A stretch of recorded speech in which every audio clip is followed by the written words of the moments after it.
Okay, can everyone hear us okay and see us okay? We've got 6 people here to get started. We've already got a comment from Padre de la Verde. Hi, hope your honey season has been going well. Thank you. This video is going to be a lot about honey and the bees, but of course any topic questions are always welcome. Okay, so let's get started. We've got our notes here like usual. They're a little more scribbled this month. Let's see. Hi guys, coming through correctly, and Debbie says we can hear, all systems good. Thanks guys. Good to go. You ready, Eddie? Ready as I'll ever be, Danny Dog. All right. Julie says yes, you are here. Perfect. Great. Thanks guys, thanks for joining us. We've got 10 people watching now, so we're just now getting started. It's about 8:03, so thanks for bearing with us while we still sort of figure out the technical issues getting started. I wish it was streamlined. I wish there was some things we could set up before we hit that live button, but there's always a few minutes to get things going, but we are going now, so thank you, and Surreal Cinema says, made it. Welcome everybody. Let's go ahead and get started. So this is our 6th live stream. We started doing these monthly in January, and so as we went along, well, we had done 2 live streams before that, but we started doing these monthly the beginning of the year. And so we're sort of figuring things out as we go and making a few adjustments. But for those of you who are new, while we get started, we just have a general outline for our live stream where the first hour we're going to talk about what we've done the past month, what's coming up, and we're going to answer any questions first that we got prior to the live stream. So some people can't make this date and time for the live stream, so they left comments on our last video with questions to be answered in this live stream. So after our introduction, we're going to answer those questions first, and then of course at any point you can ask questions in the chat. We try to keep this as interactive as possible. So we've got a laptop here to see your chat questions, and as they pop up, we are always happy to answer your questions, whether or not they're about this month's topic. This month we're generally planning to talk about honeybees, honey, and how that relates to our business plan. So if you watched our latest video, that sort of brings you up to speed on where we're at right now. So that is a good point to start our introduction, which is what we have been doing for the past month. It has basically been all citrus honey all the time. We have spent the majority of the last month on honeybees working together. Earlier in the year, we had sort of split up our duties where Evan has been the primary beekeeper and I've been the primary guest house host.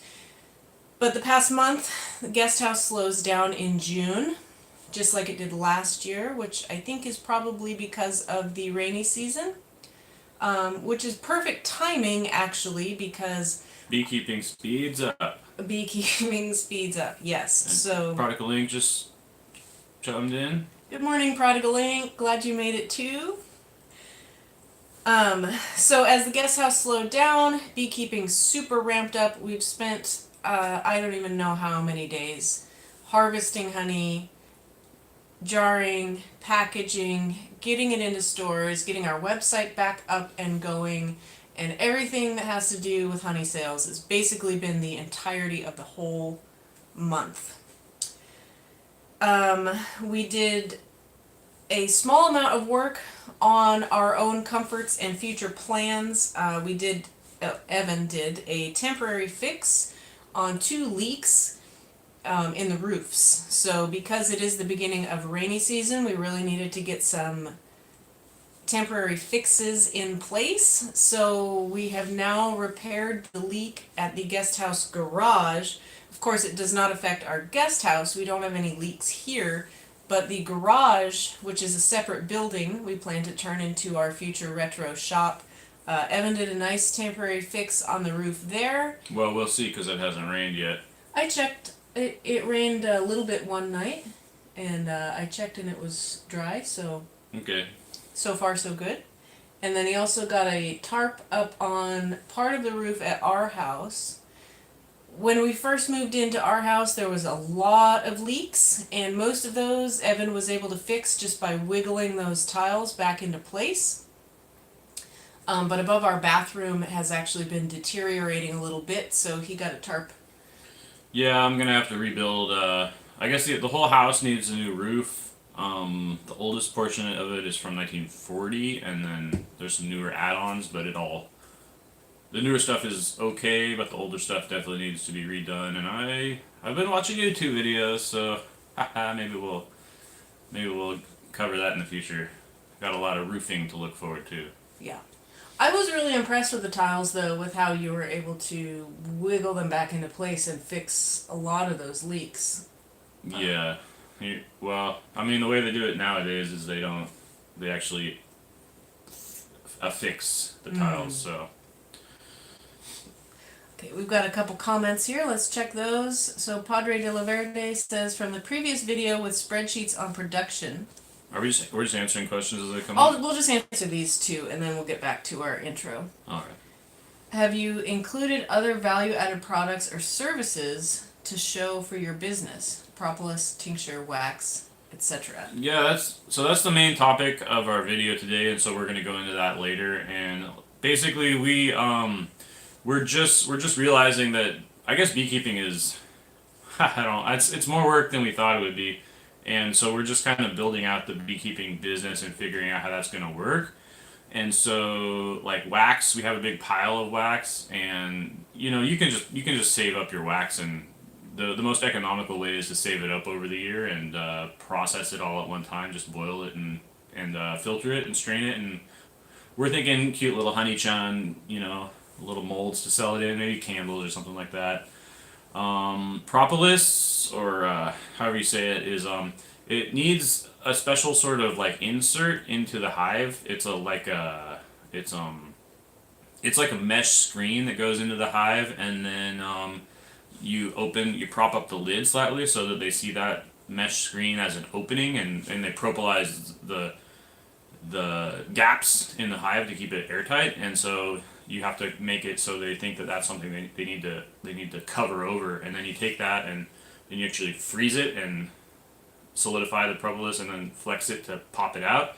So we need to figure out how to get that going in our hive, and that's going to be. I do have a little bit that I saved up from last year, but anyway, that's that needs to be built out. So we need to work on the supply aspect of those types of products before we think about selling them.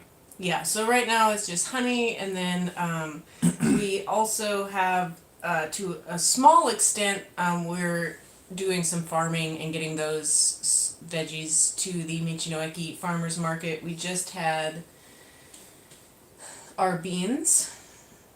We did fava beans. That was this month, right? That was this month, yeah. We did fava beans. Those were fun, and then our runner beans just started. And those are real popular in Japan here. And Danny, the lady at the Michinoeki came up with a cute little newspaper container to sell them in, and I think they're selling pretty good. Yeah, I think so too. I'm really happy with the newspaper container. It's kind of like a duh moment. Like, why didn't I think of making something out of newspaper? Because we tested out last year selling tomatoes in the takoyaki boats, and those worked for a while, but there's of course limitations. It's really like expensive to get some of the containers that you would usually see at an American farmer's market, made out of like pressed paper pulp. Your average berry container, that sort of thing, is like new and expensive here.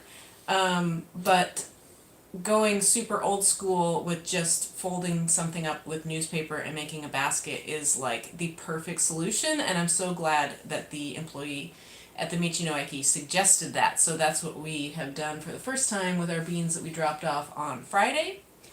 And we got another local Ōmishima organic farmer that we hadn't met yet.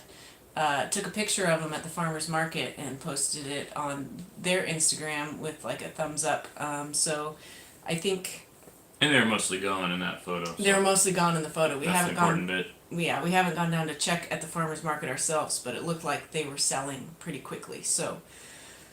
But does that have to deal with anything you'd put on the spreadsheet, the vegetables, for the production spreadsheets? Oh, well, Prodigal Link is asking if he missed a video. So I Prodigal thought you Link were- says, okay. will you be updating the Japan data blog with business progress, or was there a write-up I missed for the production video? So yes, I just made a little video about our citrus honey harvest. It published earlier this week, I think. Yes, time is, we are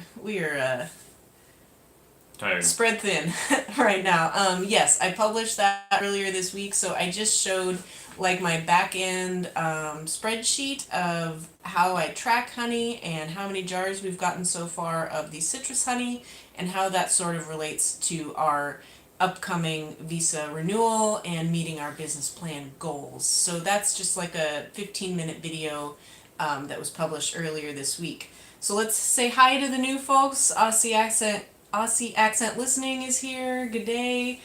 Janae is here. Yay! Hi, Janae. Nice to see you. AGT says hello. And we're up to 21 viewers. Awesome. So let's get back to our introduction here. So we're getting y'all caught up on what we've been doing for the past month. Then we'll talk about what's coming up, and then we'll get into our main topic and answer some B questions. So the other thing we have been keeping busy with this month is our consulting. It hasn't taken up a ton of time. Honeybees have been 99% of our time this past whole month. But with the consulting, we have one current real estate client who has now completed their purchase on a neighboring island here in the Shimanami Kaido. Thanks to our island realtor, we did the translation for their purchase and handled communication between them and the realtor. And we have one almost complete. It was going to be complete this month, and there's been a hiccup unrelated to the purchase. Just the judicial scrivener has some health concerns. So that is, it's been a very complicated real estate process, because it involves transferring farmland, one to forest land and one to residential, plus a residential plot. I don't want to give personal details, but it's been a complicated purchase, but there have been no hiccups so far. It's gone very smoothly, and it's been honestly great to see behind the scenes how this goes, and we are hoping that that process will be complete for them within about another month or two. Things don't move as fast here in Japan. We've also had 2 consultation calls, which is great. So the consultation calls are for people who have more questions than can be answered here in the live stream. So I'm getting lots and lots of emails for people. And I try to answer a few questions, but mostly I'm trying to funnel people towards these live streams to ask their questions here, because when they ask your questions publicly, then other people probably have those same questions because they get the same questions over and over. And that way we can answer your question one time and then also help numerous other people at the same time. However, some people have lots of questions and they want to talk for 90 minutes. And so those are our consultation call clients. And those are super fun because we love to hear people's business plan ideas and real estate questions, and sort of walk them through just a sort of a general overview. Those are great. We love the consultation calls. And we also had one property tour. The other big thing that we've done is we were contacted and very quickly scheduled. We had 2 days of filming with a camera crew from NHK, which is Japan's national television network.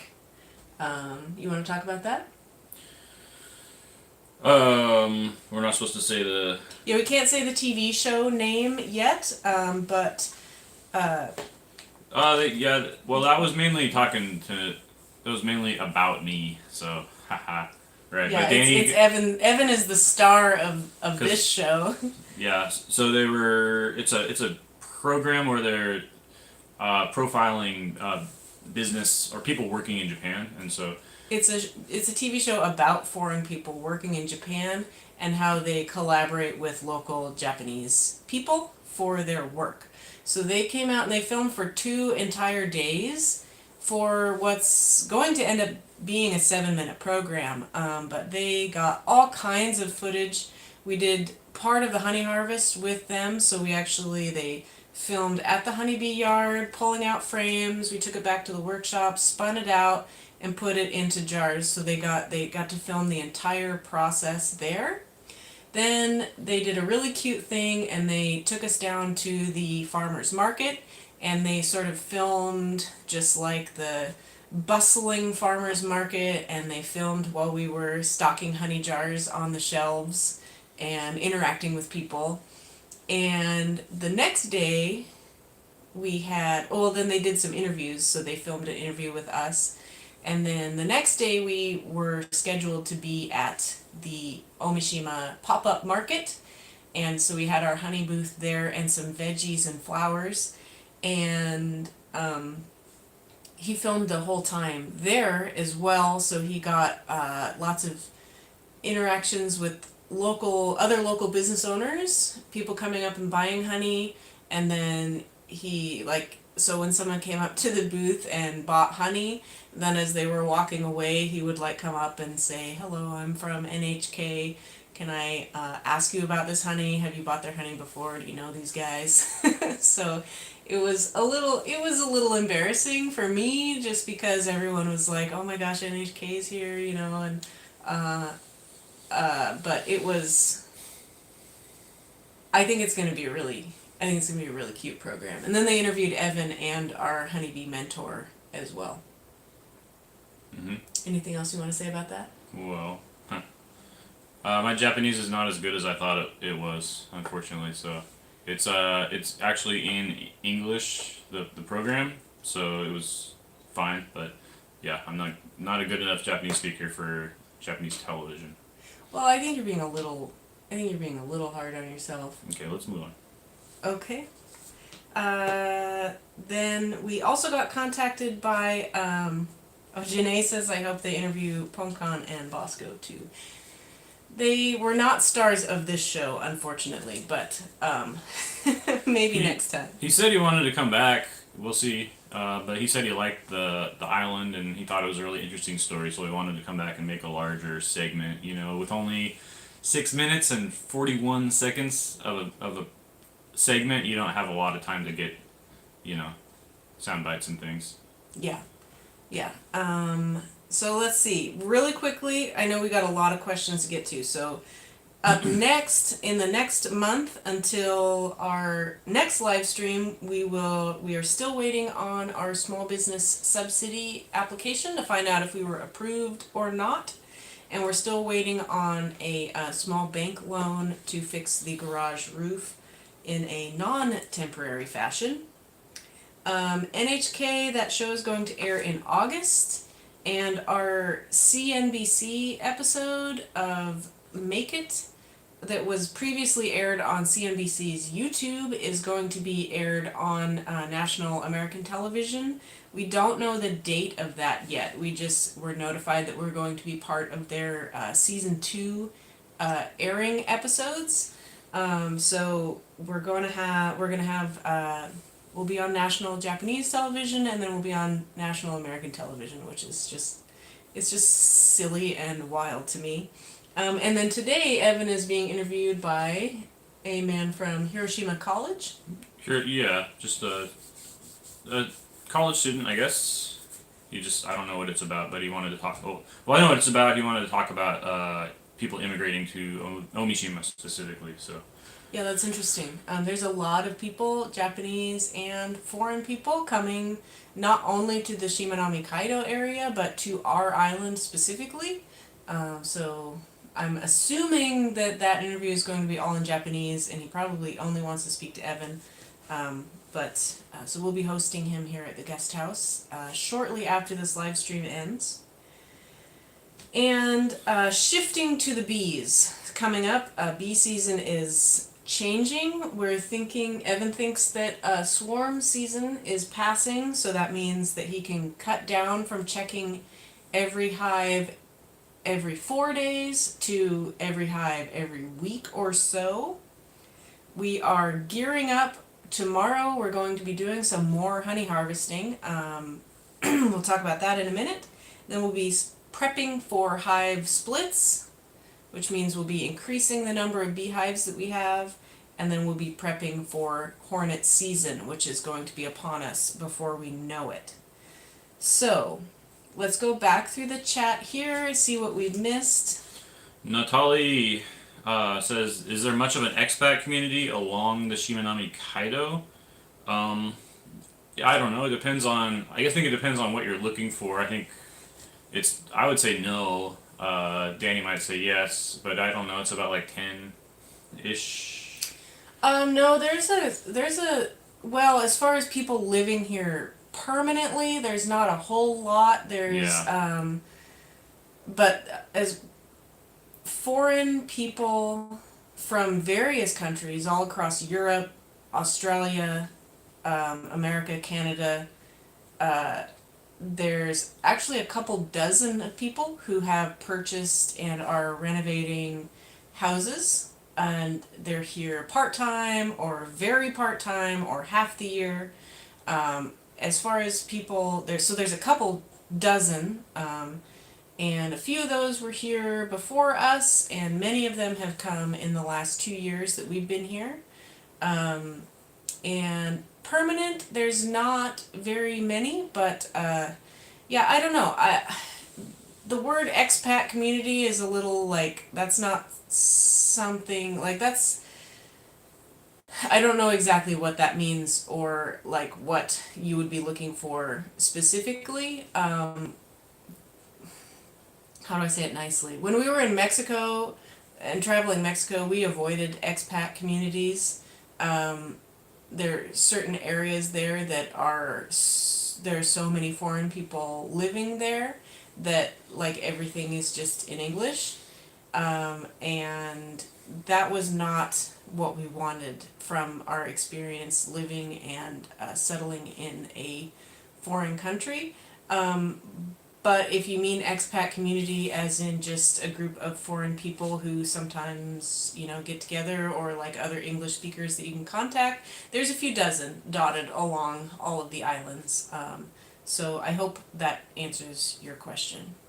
What else do we have? Prodigal Ink says, "Feels like time flies by when you are jam-packed." Yes, it does. I don't know, this week's been super slow to me because we've not been harvesting honey, and we've just been doing everything else that we had neglected in like the month before.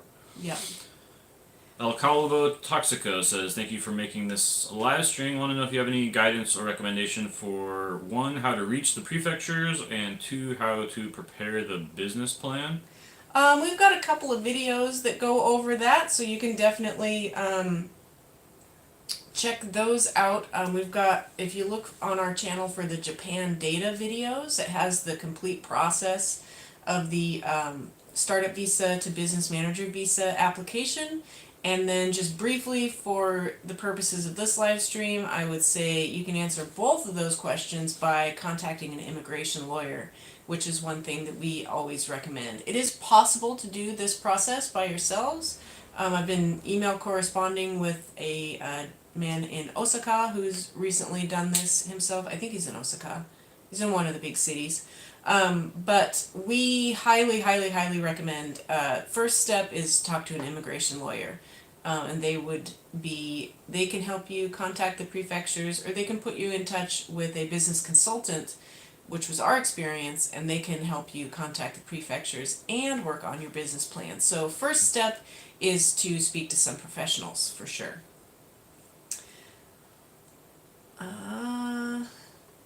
Janae, thanks for all the cute comments. Happy to have you here. Aussie Accent Listening says your CNBC video made it up to 416,000 views.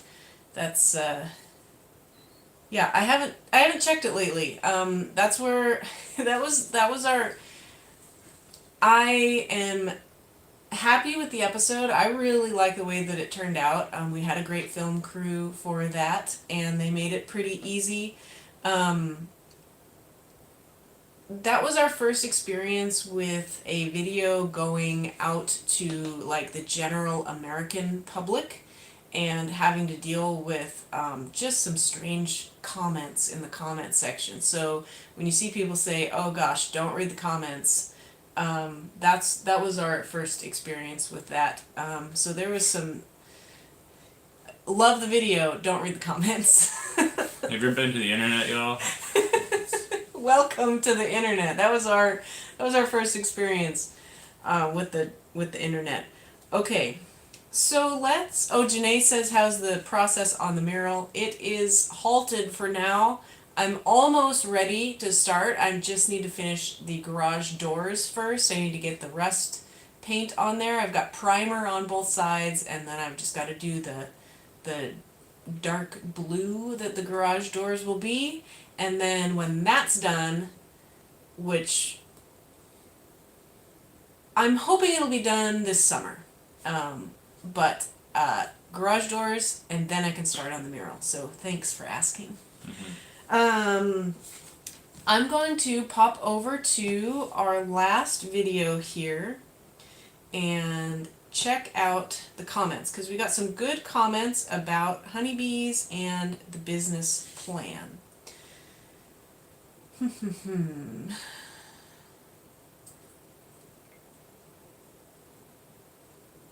Okay, so one question from our last video about honeybees, business plan, and how that meets visa requirements says, let's see, can you pronounce that? It's supposed to be Michinoki. No, Karsten. Oh, Karsten Neugebauer? Okay. Karsten says, hi guys, quick question. How much do you usually have to pay to get shelf space at the Michinoeki? I'm really curious, so any info would be super appreciated. And so far, our experience with the Michinoeki is we're in 2 Michinoeki locations on Ōmishima, and both of them work fairly differently as far as how you register, their fee structure, and what services they offer.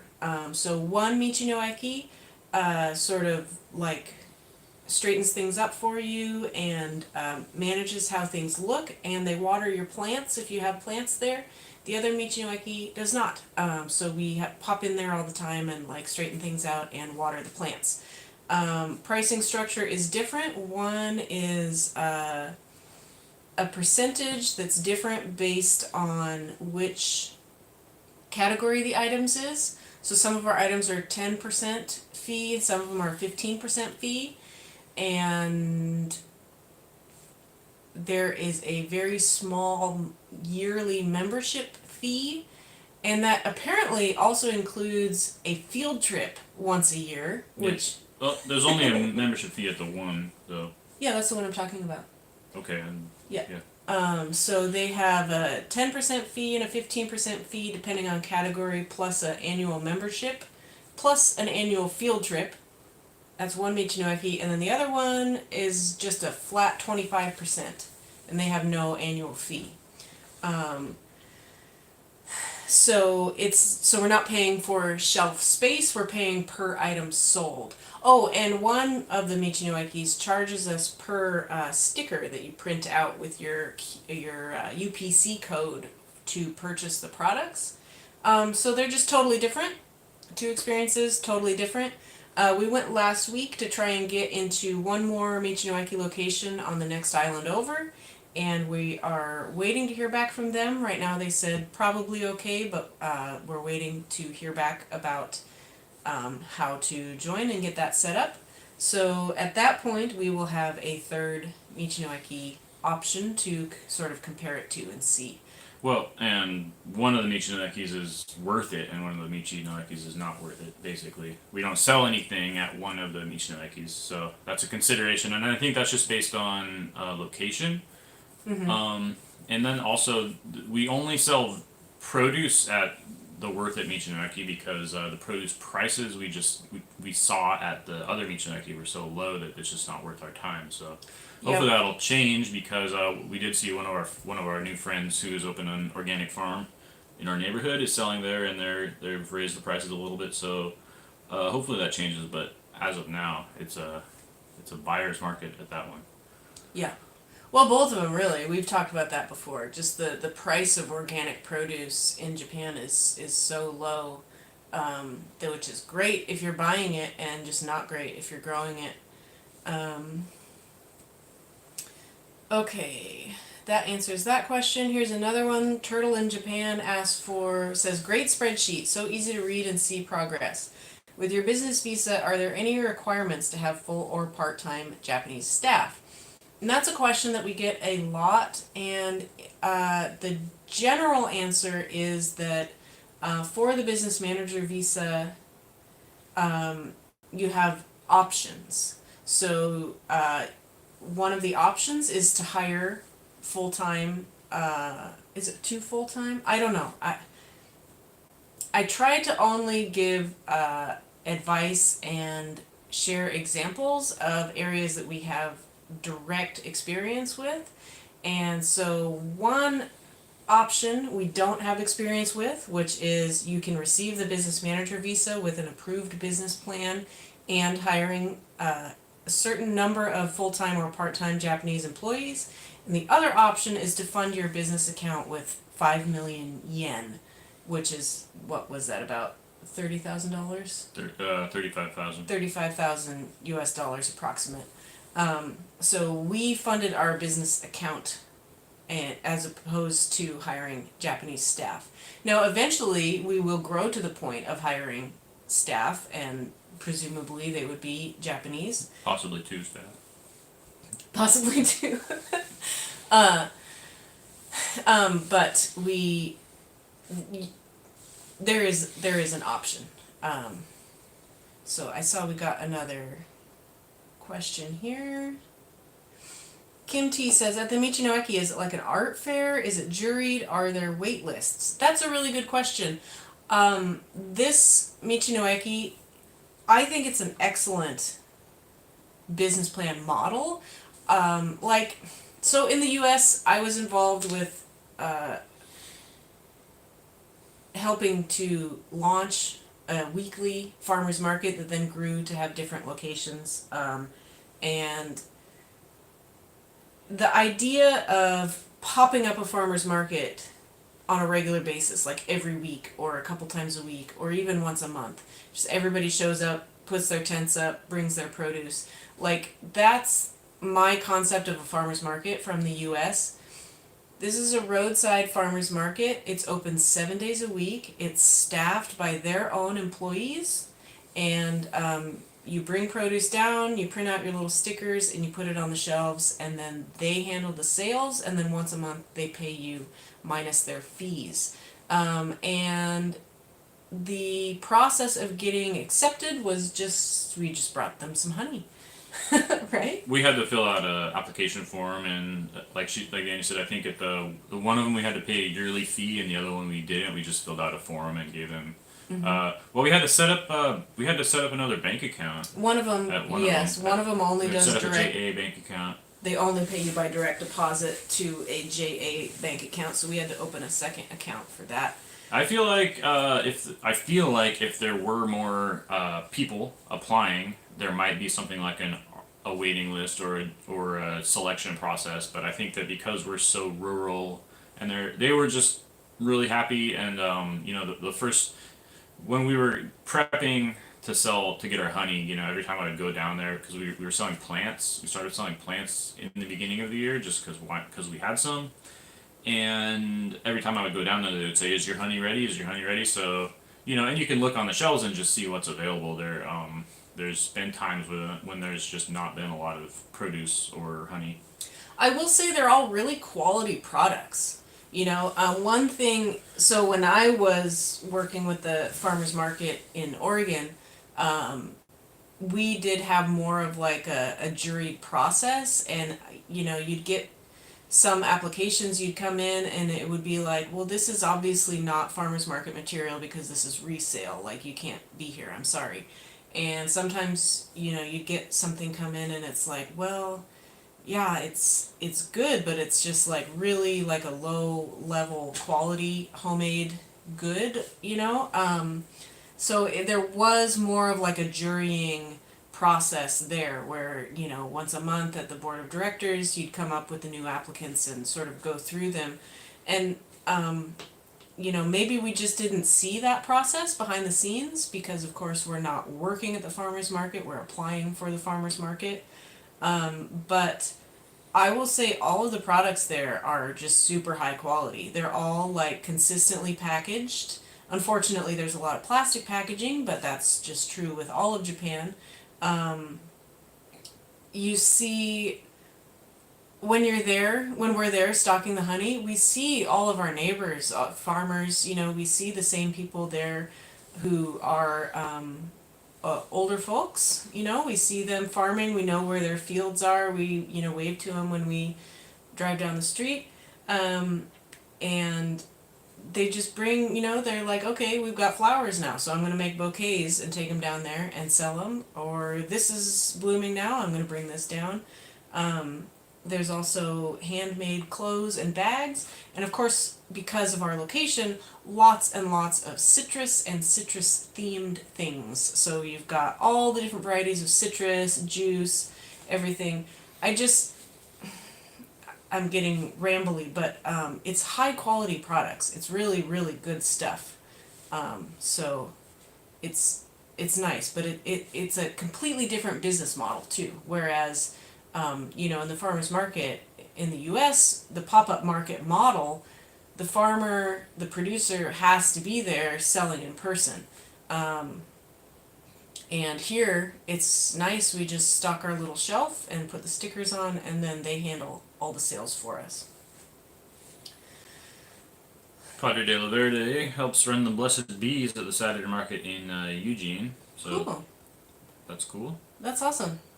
Yeah, it's a totally, you would be really interested to see it. I don't, having seen how this farmer's market works here in Japan, it's like, I don't understand why it's not everywhere ran this way. Like, it's a really, really good farmer's market business model. Helpful to the farmers, honestly, because having spent a number of years of my life doing like various markets and the weekly setup and tear down and doing like art fairs as a photographer, it's a lot of work. It's a lot of work and a lot of time, and it's a super commitment. And a lot of the pop-up farmers markets, you can only miss 1 or 2 markets a season or else you're out, like you have to be there every week, set up, tear down, be there all day. And this model just, honestly, I think it makes it way more possible for more people to get supplemental income by just bringing their products down, and the store handles it for you. And we went to we were invited to everyone was invited to the annual field trip. The shareholders meeting. Okay, yeah. Yeah, so we went down, all the farmers met, and the Michinoeki presented this is our sales for the year, this is how much more we made this year than last year, this is the number of traffic we had. Like, they had all this data to share with people, and they are an incredibly booming business. It's like really, really impressive. I don't remember the numbers or if we could even share the numbers, but the number of sales it was over $1 million. Yeah, it was wild. Just that one Michinoeki on this one little island was very, very impressive. And then they had it separated out because they also have a restaurant. They have then like a little ice cream shop, and they have a souvenir shop as well as the farmer's market. So it's an attraction in itself, which is also really cool. This isn't what I thought we'd be talking about right now, but it is a really interesting topic. I could talk a lot about the difference between the U.S. farmers market and this Michinoeki in Japan. Yeah, the only thing I wish they had is refrigeration for the produce, but that's also common in the grocery stores. They have a lot of unrefrigerated produce. And then, so the difference between the two Michinoekis is one is open air and the other one is inside. And they have a little open air section, so during the summer months they bring all their produce inside, and they have signs saying all our produce has been moved inside. And what they do is they just they stock your produce for 4 days, and when after 4 days it goes into a box, a crate outside, and you have to throw it away yourself. But it's just kind of they got to do something for that. But yeah, I wish that since it's a centralized location like that, I wish that they would invest. Like we're thinking about opening the guest house garage, turning that into a little roadside stand, and I'd like to have a little reach in for stuff. I think that would just help prolong the shelf life. For sure, yeah. We got a lot of cute ideas there. I can't wait to get the guest house. Yeah, at least the honey won't go bad. Exactly. So. Yeah, it lasts forever. Yeah. Remember when you were telling them about? Yeah, I was there. Well, we had a dispute because our mentor, when we first last year when we started selling honey, he told us to do a year. To put a year expiration date, which is totally arbitrary. You have to put an expiration date on it. It's one of the jarring requirements here in Japan is you have to write an expiration date. And the cashier, the same one that showed Danny the cute paper packaging, she said, "Hey, this guy has 3 years on his. So what's the deal here?" And I just said, "I don't know. It's completely arbitrary. This is what we were told." But then I was like saying, they found honey in Egyptian tombs, and she goes, "Oh, Egyptian." Yeah. She was telling the other staff. She was like, "Yeah. Oh, Egyptian honey. It's still good." Kong, do you guys know if it's difficult to find people to hire, considering you guys are in a rural area? I do know that it is difficult to find people to hire. Yeah, there's a lot of help wanted signs around. Yeah, well, I think that's always the problem. I mean, this is something that we've been just in our minds. We never wanted to hire people. We always just wanted to live off grid and can vegetables and have a root cellar, right?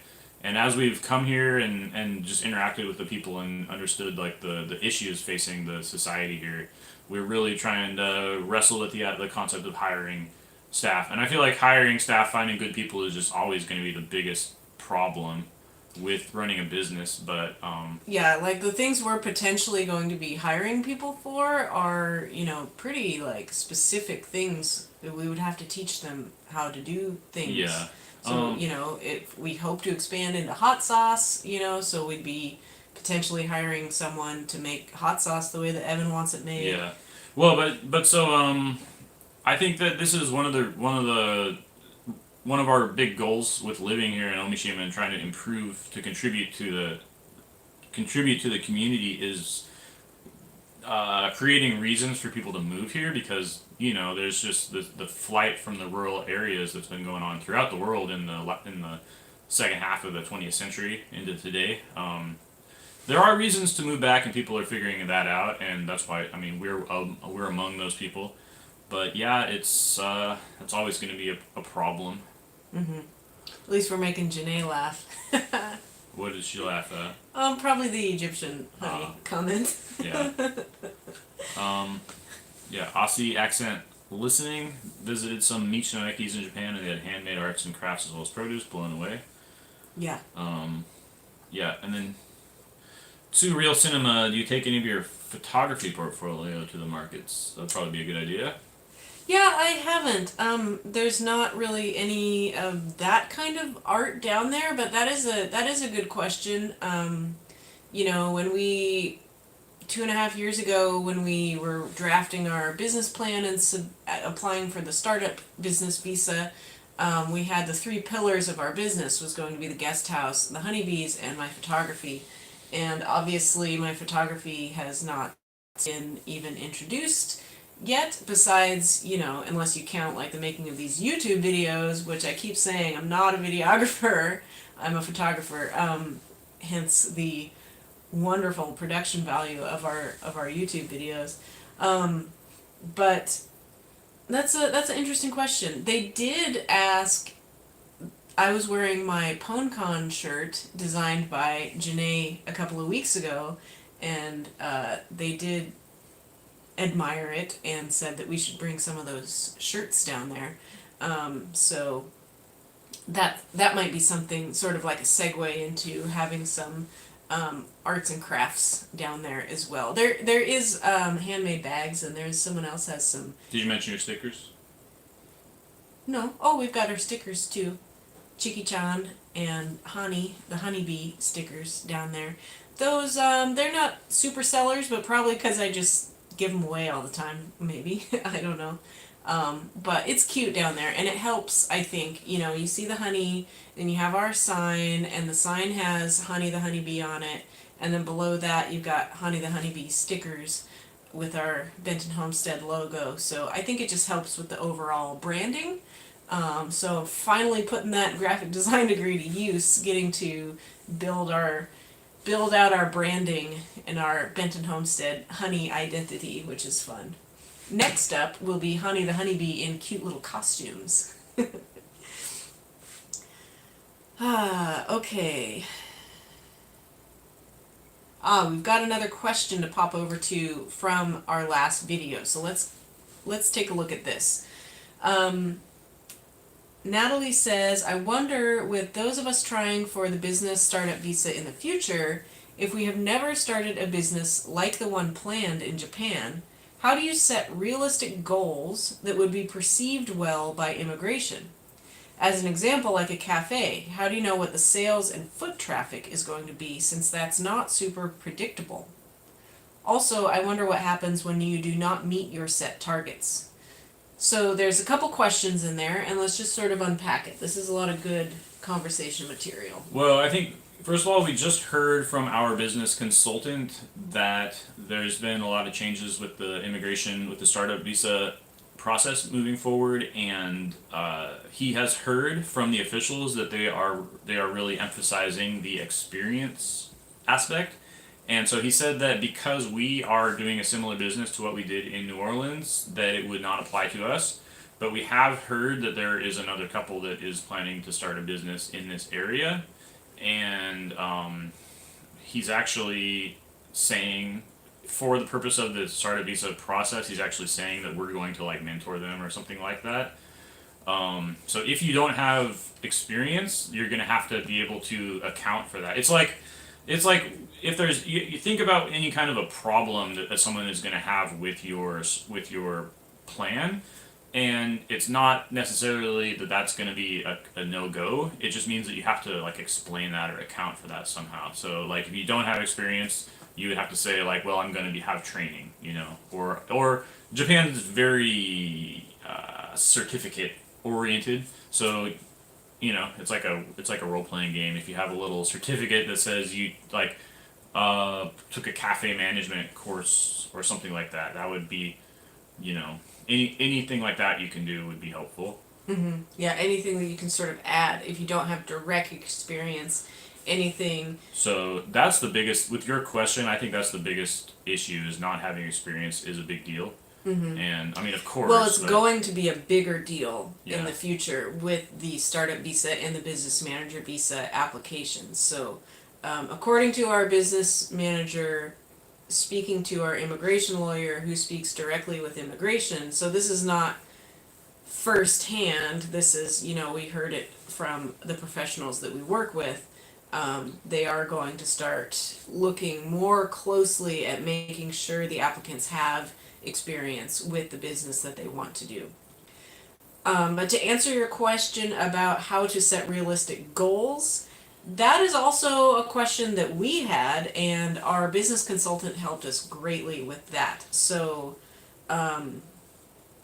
our first draft of the Startup Visa business plan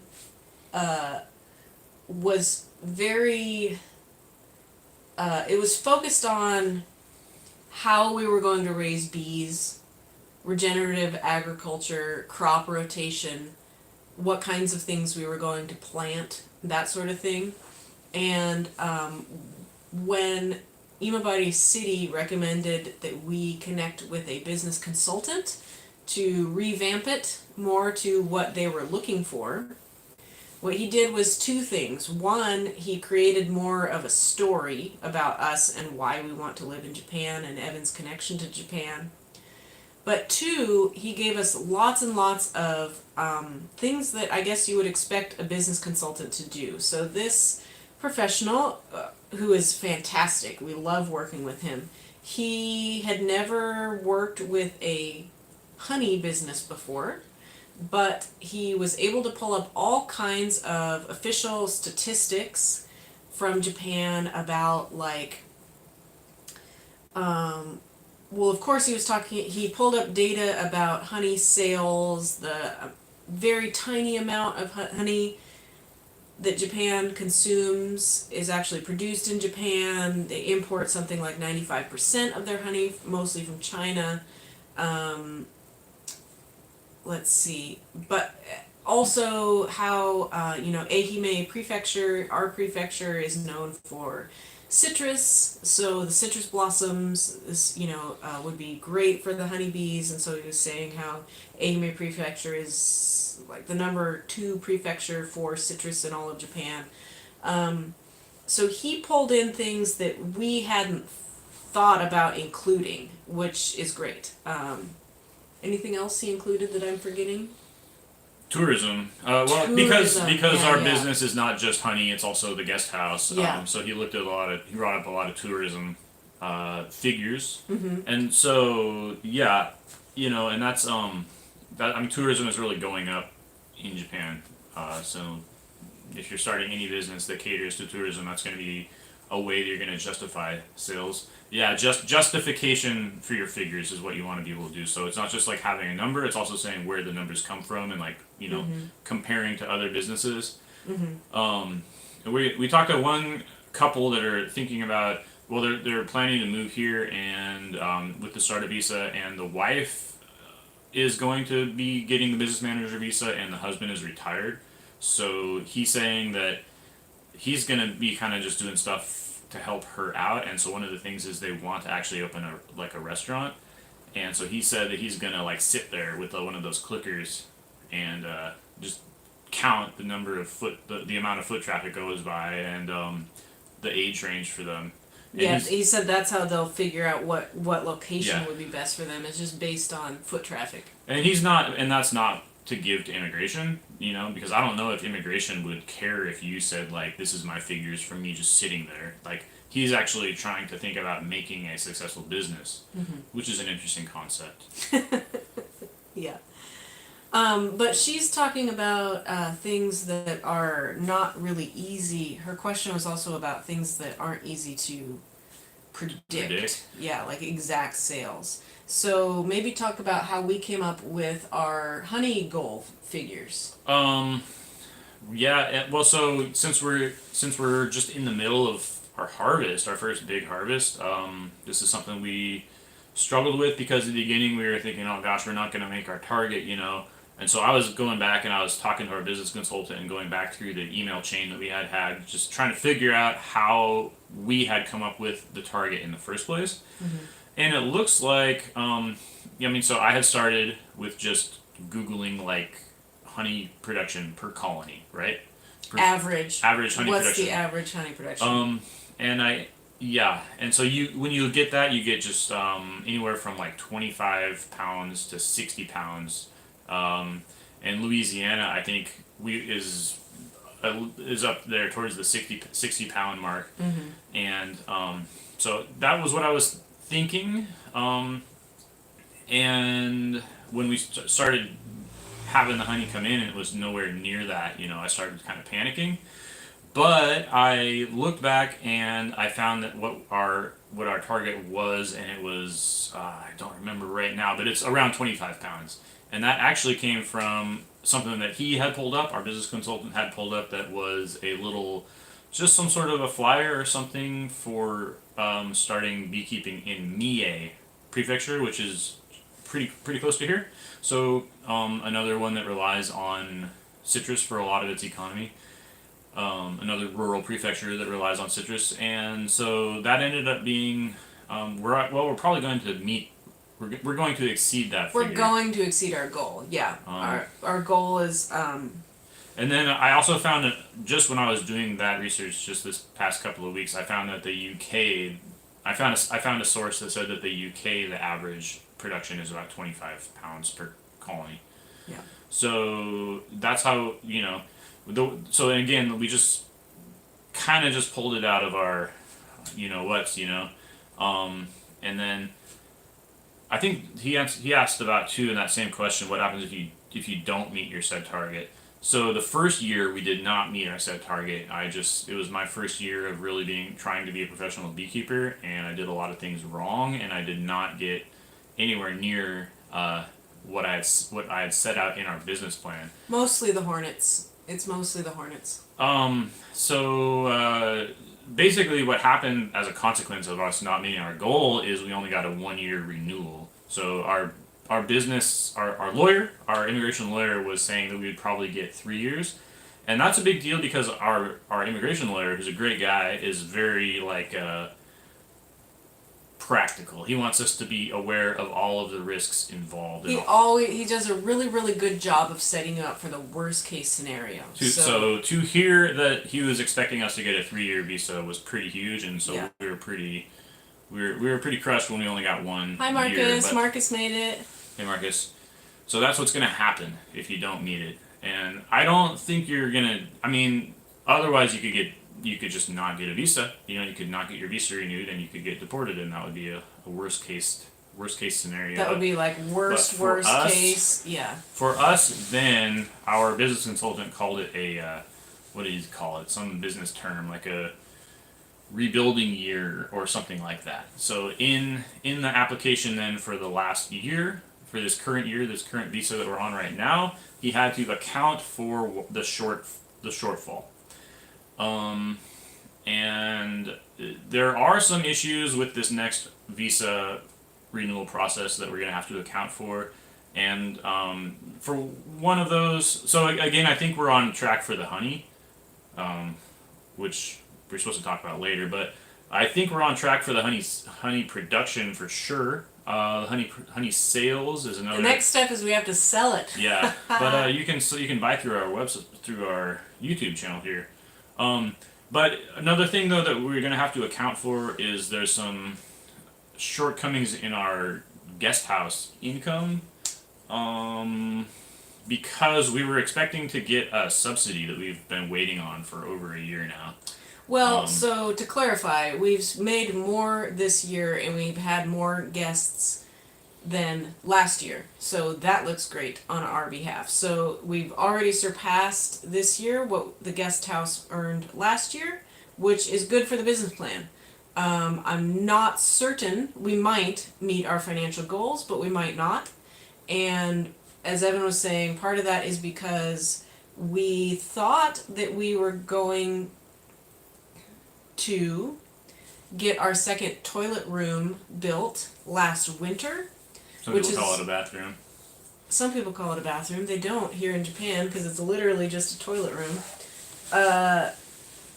We have been planning to expand from 6 guests to 10 guests, but we wanted to add a second toilet room before we do that. So that's where the subsidy comes in. And the subsidy application date was just pushed back a few times. So we're now actually going to find out about it in the next month or so. So we thought we'd have if the subsidy was approved, we would have constructed the second toilet room over the winter, and then all year we would have had the option of hosting 10 guests, which of course means more potential for bigger groups, which of course means more income. However, We're going to find out probably in July, and then we're going to somehow fit in construction between guests, and then, maybe by fall we'll have a second toilet room and start accepting larger groups. But our business plan took into account the possibility of hosting 10 group stays all year. And that has not been a reality. So that's, like you were saying, you have to justify that. So that's an easy thing to explain to immigration and say, well, this got pushed back, therefore we did not meet income goals. However, we still made more than we did last year, so our business is increasing. So it's like, it might not be perfect, but we still might reach guest house income goals. We still might, despite only still hosting a maximum of 6 guests. Well, certain months are going to exceed, for sure, and then certain months already are have. not. Yeah. Our 2 months we almost doubled our goal. April and May, we just barely almost doubled our monthly income goal. So that was very, very helpful, which is great. We're not getting rich yet, guys. It's all business income, and then that goes towards taxes, accountant, business consultant, Evan's salary, and then the health insurance and pension. So we have because we are a corporation and everything is set up this way, and just the cost of doing business in Japan, we have a lot of income that we have to make each month just to break even. So, it's great to talk about like guest house income going up, and, we've got 100 jars of honey sold, but it's not like we can take a vacation yet. Let's just put it that way. You want to pop back over to the chat, see what we have? Yeah, I don't think we have any other questions. That was all the questions, I think, from the video. So Aussie Accent Listening says, back to the PongCon t-shirt conversation. Sell some PongCon t-shirts and offer photo shoots with PongCon. He could become the local cat idol. Mm-hmm. You gotta go to Ōmishima.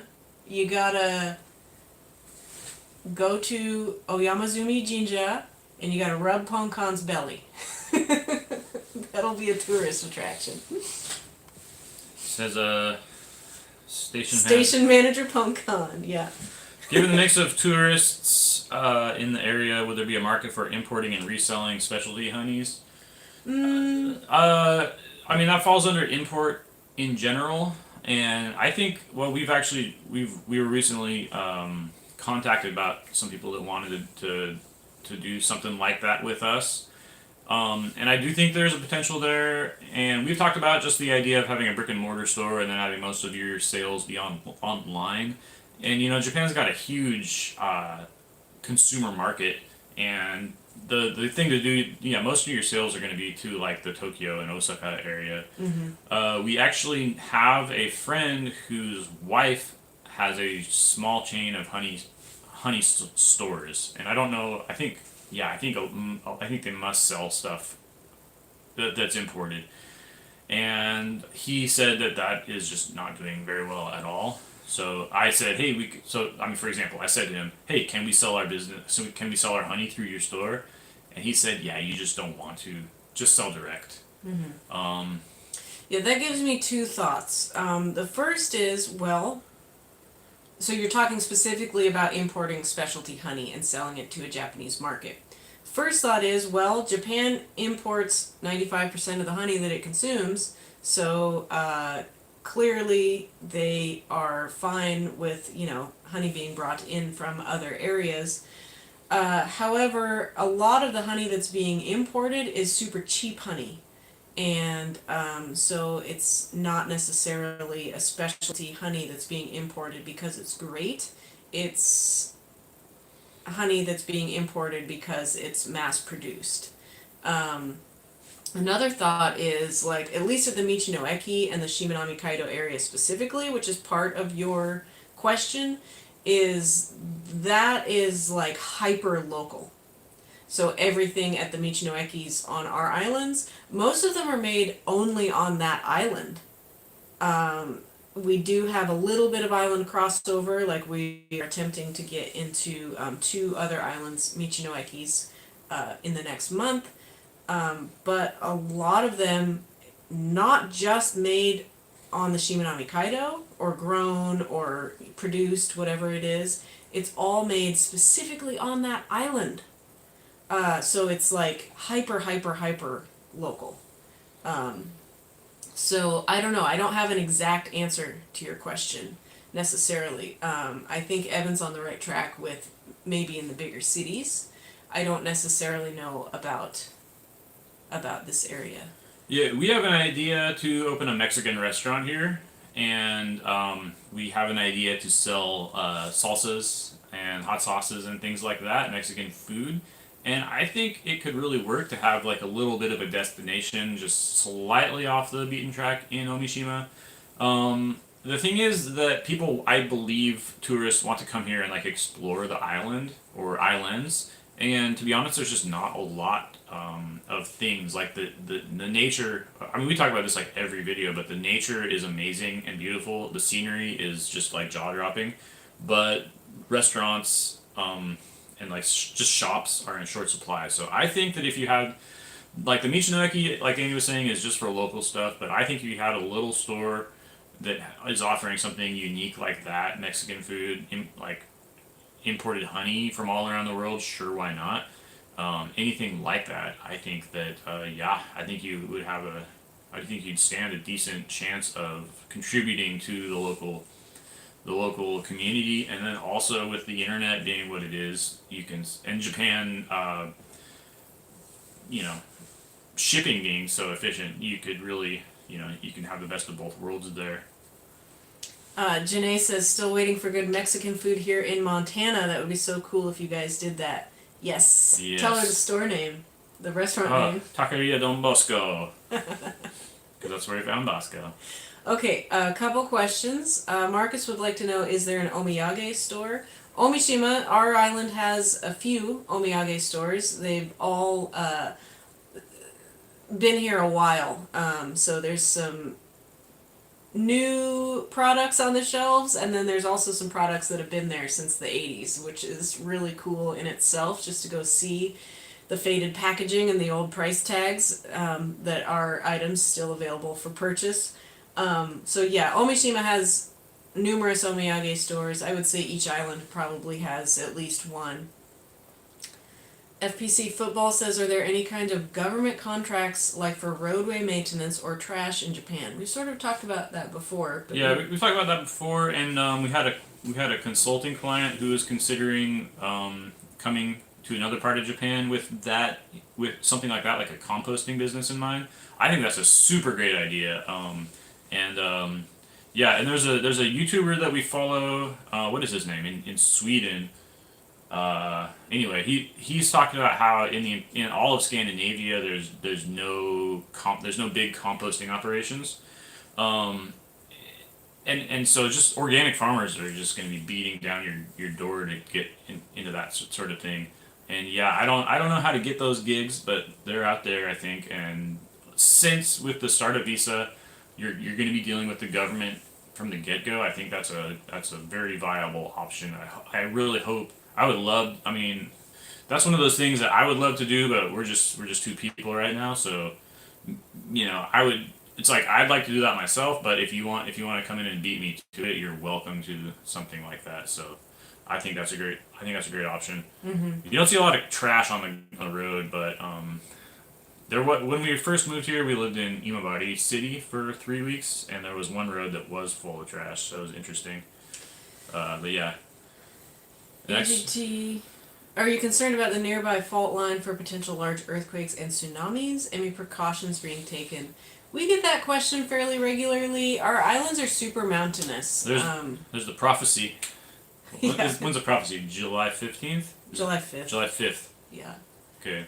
There's this comic book thing that our friend in Okinawa told us about. That apparently there's a comic book prophecy for a big earthquake in Japan on July 5th. So hopefully that does not come to fruition. But people have asked me quite a bit if I'm worried about tsunamis living on a small island.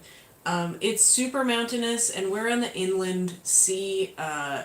All the locals tell us, anytime there's issues in other parts of Japan, it never affects the inland sea. We're very protected where we are. And that partly has to do with the history of the islands, too.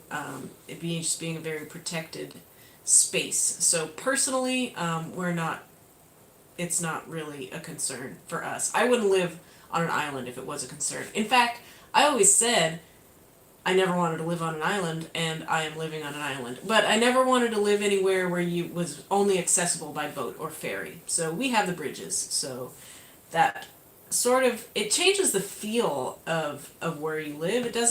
Sometimes it doesn't feel like we live on an island. Sometimes it absolutely does. Debbie Ryan says, "Hey everyone, let's do Danny and Evan an easy favor. Hit that like button." Thanks, Debbie. That's very nice of you. Yeah. Thank you. So anyway, yeah, so Janae, we read that one. Padre de la Verde. Hope you get some good Mexican food in Montana, Janae. You might have to go to Texas and get some Tex-Mex. Owned a Mexican restaurant how do you own a Mexican restaurant at 18? Wow, Yeah. Padre de la Verde, that is impressive. So many similarities. Okay, so this is a good question from Pietro. Following your videos, I know you mentioned having European bees. Do you know if importing bees into Japan have a relatively straightforward procedure?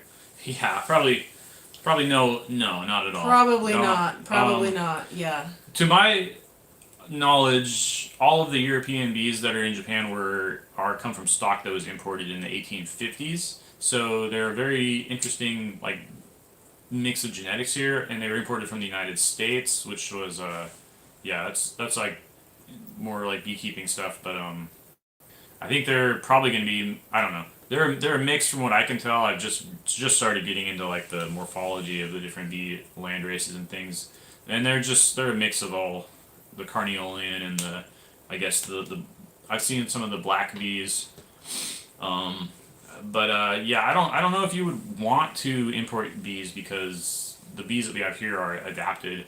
And an interesting thing is there are no wild European honeybees here because of the murder hornets. So all of the bees that we have been in captivity for 150 years. Yeah.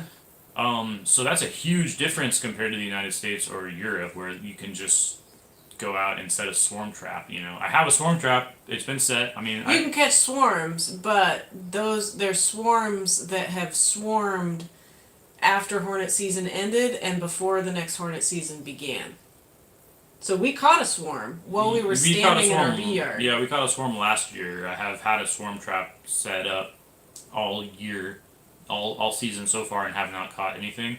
And it was in a location where we had done a cutout last year, so it should be prime for a swarm. But at any rate, there's no wild European honeybees in Japan. All the European honeybees are domesticated, and they're only alive thanks to beekeepers. So. Mm-hmm. Yeah. And just to be clear, almost all commercial beekeepers in Japan are already using European honeybees.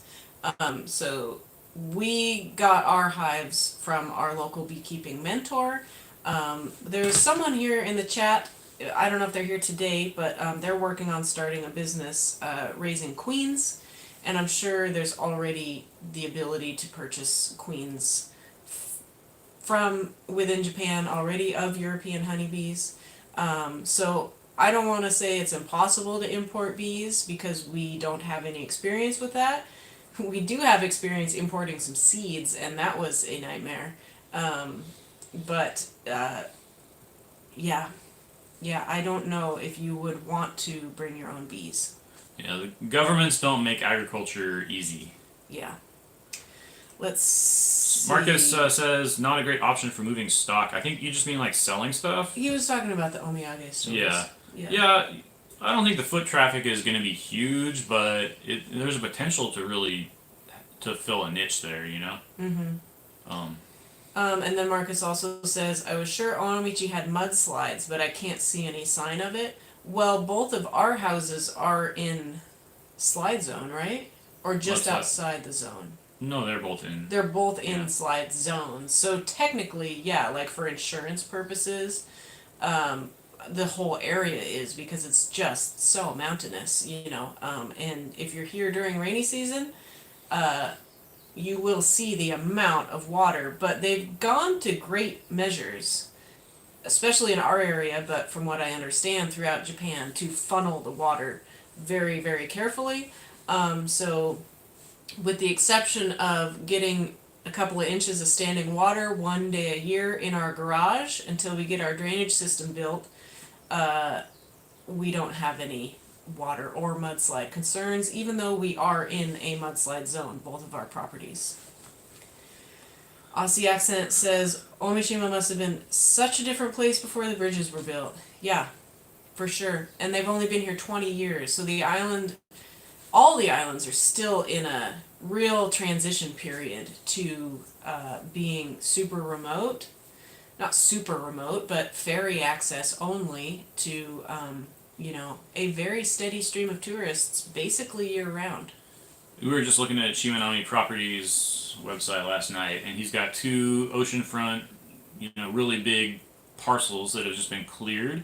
One is for 80 million yen, and one is for 90 million yen. Mm-hmm. That is a eye-watering price tag, but yeah, I think if you had the resources, to put up like a resort or something there, yeah, because you drive in you get off the bridge and you drive into Ōmishima, and there's this whole stretch where it would be the tourism infrastructure, and that just hasn't been built out yet, and it's waiting for Waiting for some big investor to come in and build their dream here.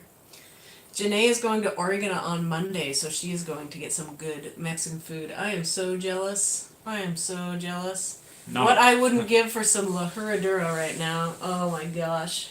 just the Mexican food part though. Just the Mexican food, yeah.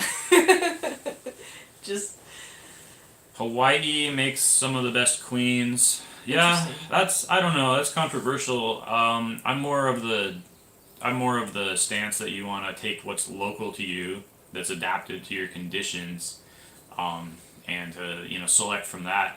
And that's the caveat there is that our bees are the local bees are all just purely domesticated. And again, we live on an island, so that's another bottleneck type of a thing. tell them what you did yesterday. Okay. Oh, are you done with your thought? I'm sorry. No. Sorry. No, but our bees are they. This is just more.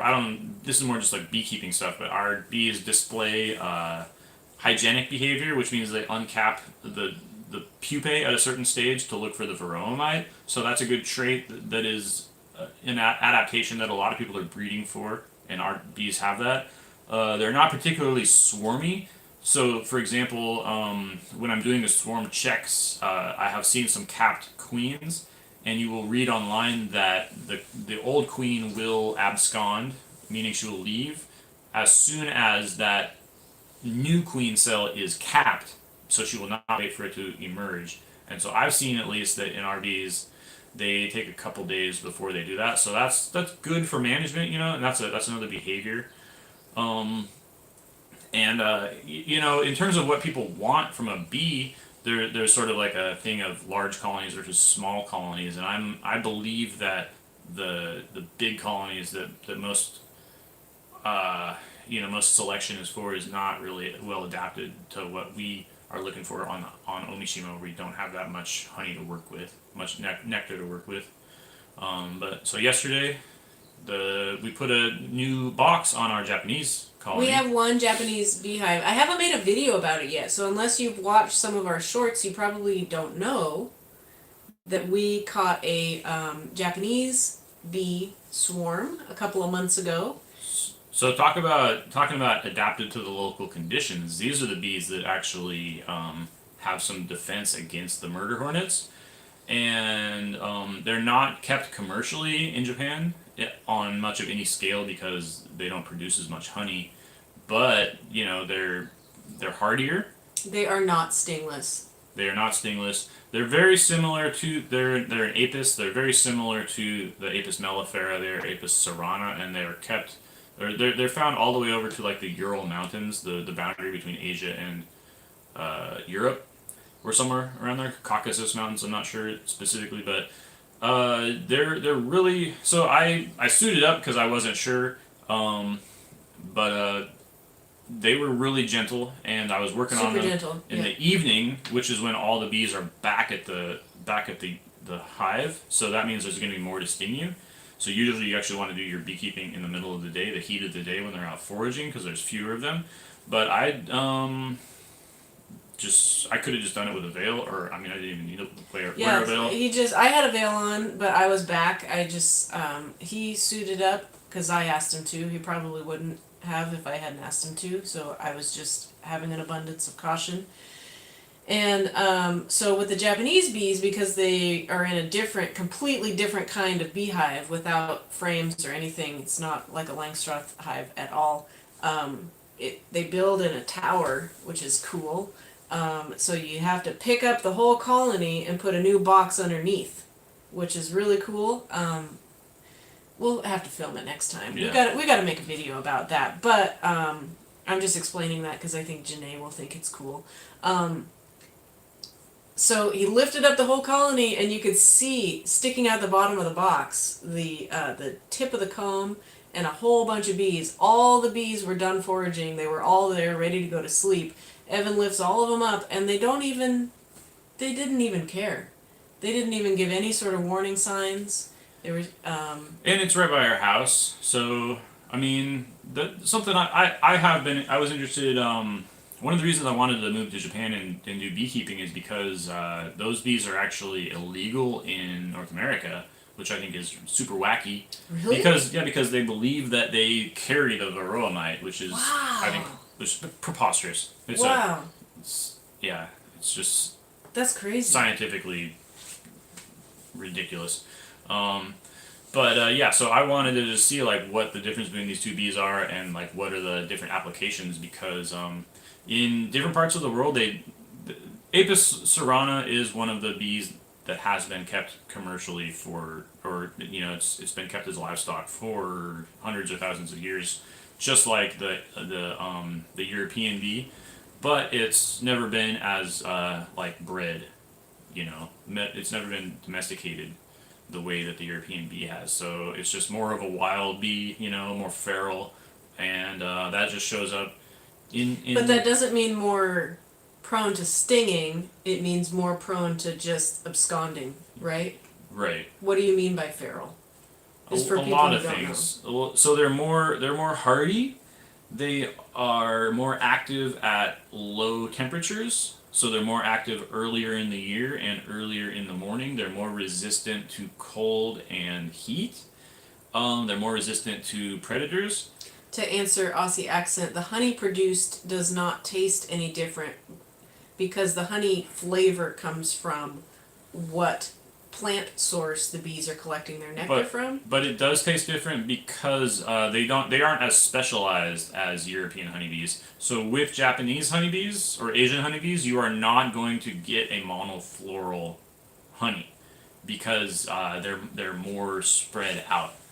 So the only way you would get a monofloral honey would be just by physically restricting what they have access to, and they also do not they don't dehydrate their honey to as high of a sugar content as. Oh, really? So it's more liquidy? So it's more liquidy, and they have more problems with spoiling.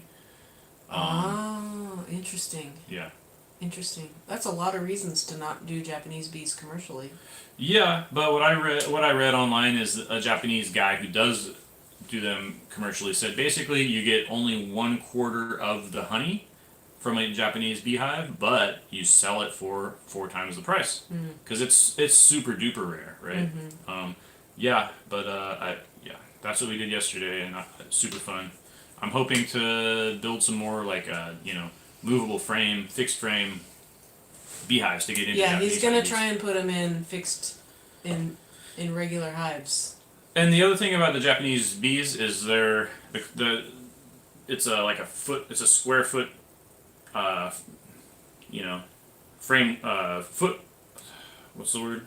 Footprint, right? So it's very small, the number of bees is smaller and they're gentle, so it's right outside our guest house here. We'll move it eventually, but you can have them very close to your house, whereas probably would not want. But you can't have them close to our European bees, so we have to get a third bee yard.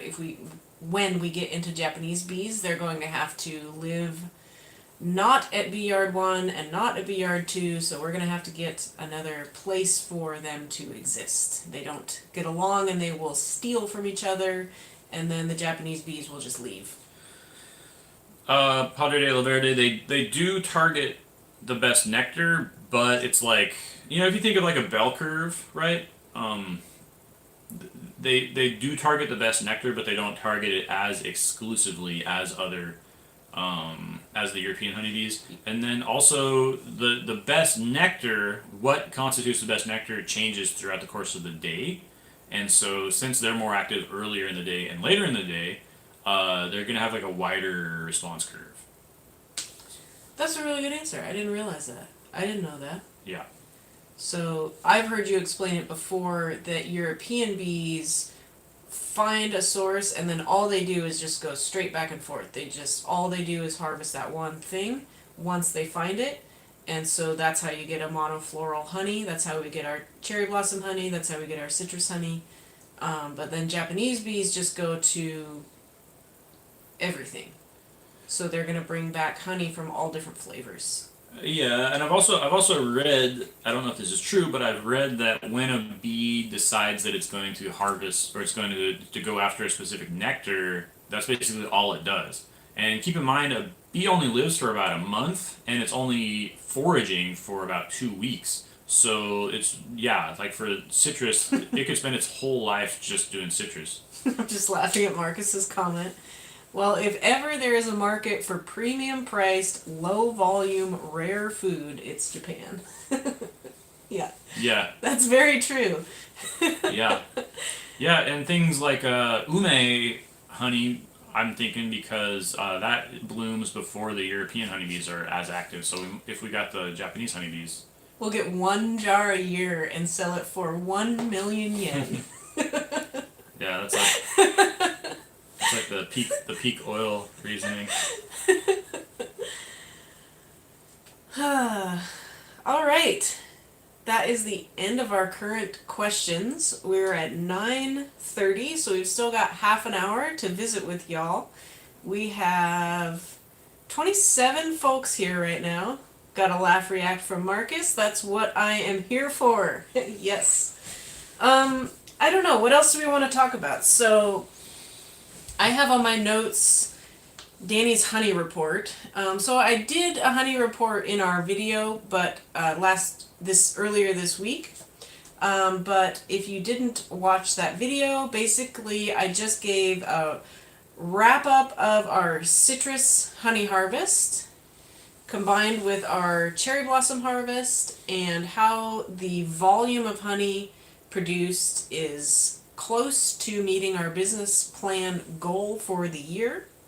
And then I also showed some worksheets that were provided by our business consultant that are very helpful for tracking honey and production, sales, and then where my jars are. So which sales location they're at and which sales channel they're being sold through. So go check that out if you're interested in that at all. It's sort of a niche video. Not everyone's going to want to watch that, which is fine.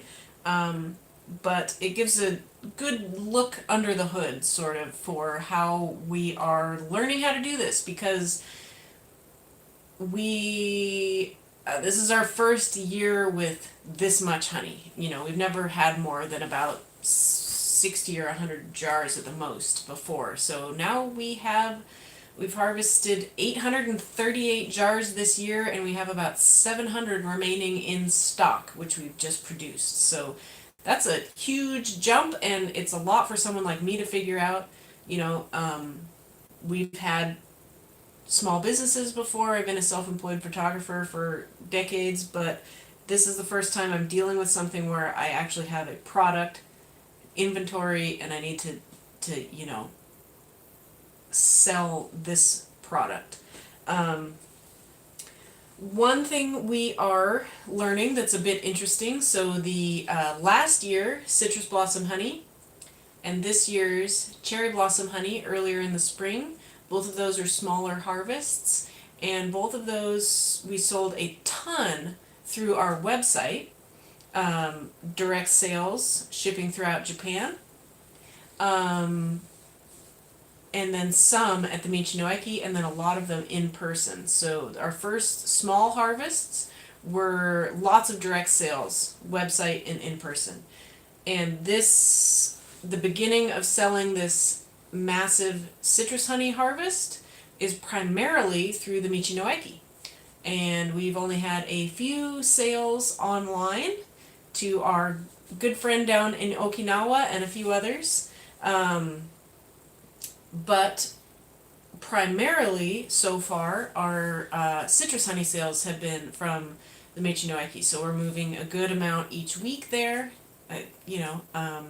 Still collecting the data. It's only been a few weeks since we finished citrus honey harvest. So seeing how it goes. But website sales have been really slow.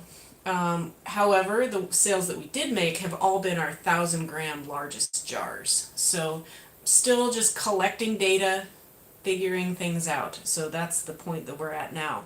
What we do know is that the Japan Post shipping app leaves a lot to be desired.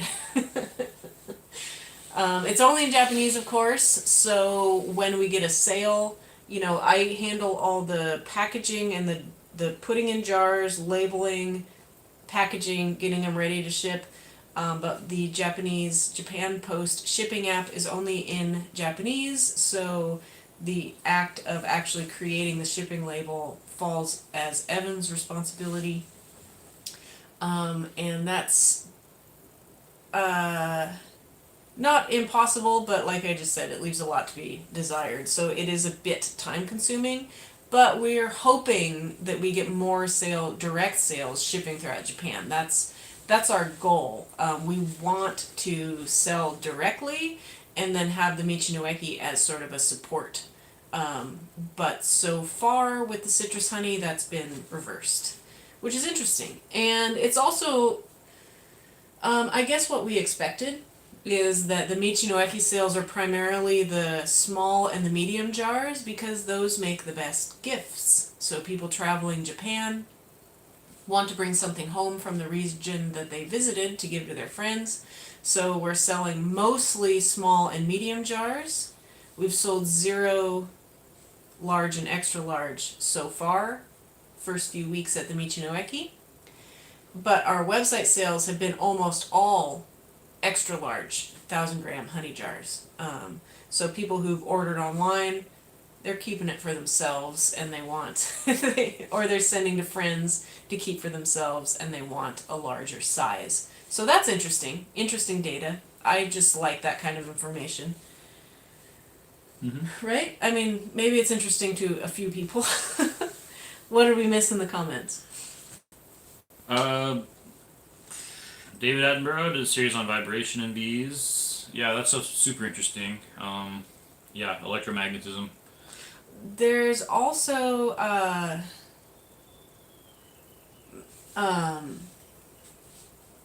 maybe talk about the sound of bees. Remember when you were looking into that? Like the microphones. Yeah. Yeah, there's a couple of products on the market. One is open source, where they're using machine learning and putting microphones inside the boxes to learn about the bee's behavior, and they can claim that they can predict, when the colony is about to swarm, and they can predict when the honey flow is coming in. So you can use this microphone to tell when it's time to harvest or when it's time to put on a new box. Yeah, that's really interesting. I'd really like to get into that. Those are pretty expensive at the moment, but you only would do that on 1-year colonies per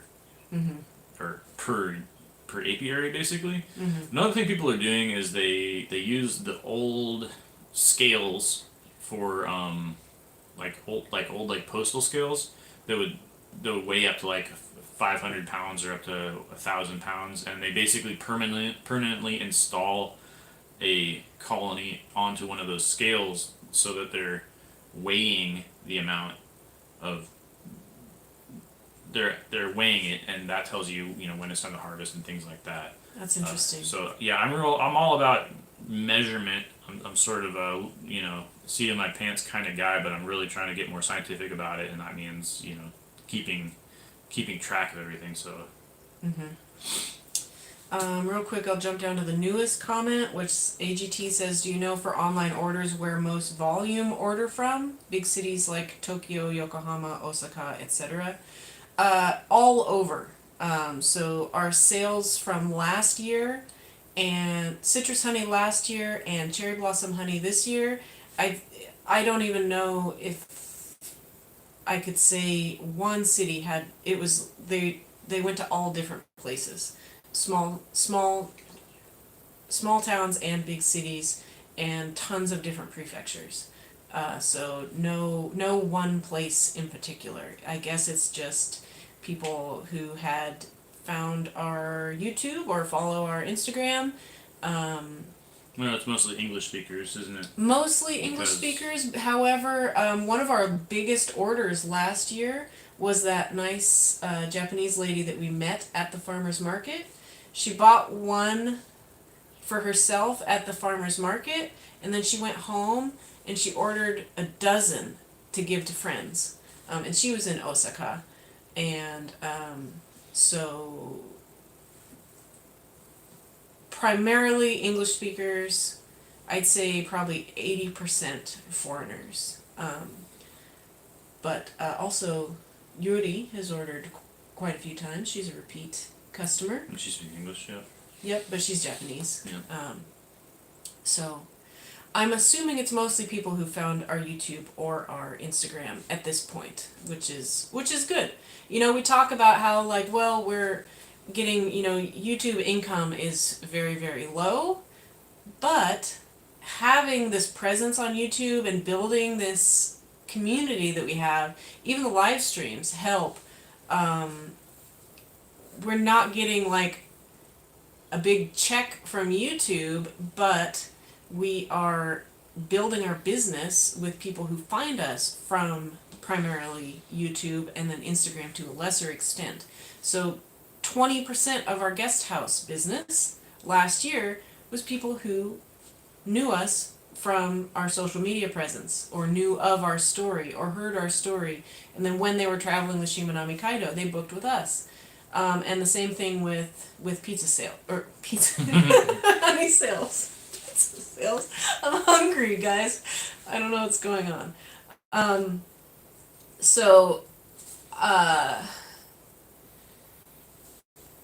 Yeah, I don't know where I was going with that, but well, if you want to, I just made a new goal because our old one expired, and I don't know how the internet works. But if you would like to see us get a little bit more of a paycheck from YouTube, you could contribute right now, this very second, with a super chat, and that would be very appreciated.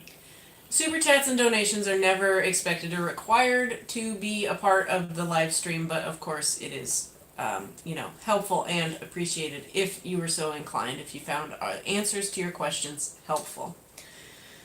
Janae's got a good question. Don't even look at it. Janae says, you guys talked about getting chickens in the future. What about goats? I've shown you Janae's goats and her new baby goat, who is the cutest baby goat ever. Would they be beneficial where you guys are? We are actually thinking sheep.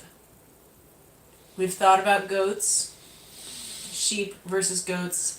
The thing about goats and where we live is we want a grazing animal to take around and replace weed whackers. We've talked about that before. It's Evan's one of his big farming goals. However, our area has a lot of solar panel fields that need the grass grazed underneath them, and we think that goats would cause a lot of trouble and really enjoy jumping up on the solar panels versus sheep, which would just graze below and then be happy not jumping on the solar panels. Yeah, among other things. But also chickens. That's what I want.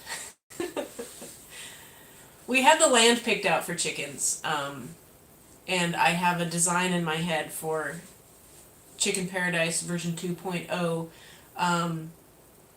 But as with everything, I mean, we have a lot of things that we want to do, a lot of things that we will do, but right now it's just the two of us, and there's only so much time in the day, and we are exhausted. So, one step at a time, little by little. And that goes along with the next Prodigal Inc. comment, which says, how long do you think to scale to a point where you will need to employ a Japanese national? Do you plan to scale to that level? We pretty much are already at a point where we could at least hire a part-timer to relieve some of our workload. I think it's going to depend on when we get the 3-year visa. I think that, because we could hire someone right now to help clean the guest house, and that would be a huge weight off of Danny's shoulders. Mm-hmm. And then for the honeybees, there is a big seasonal aspect to it. So I would really appreciate hiring someone just to help with the swarming season, doing those checks. Mm-hmm. And then beyond that, it's like we would be creating. I think they say creating a position, right? Oh man, thank you so much, Jacqueline. Oh, thank you. I want you two to get pizza. I promise we will.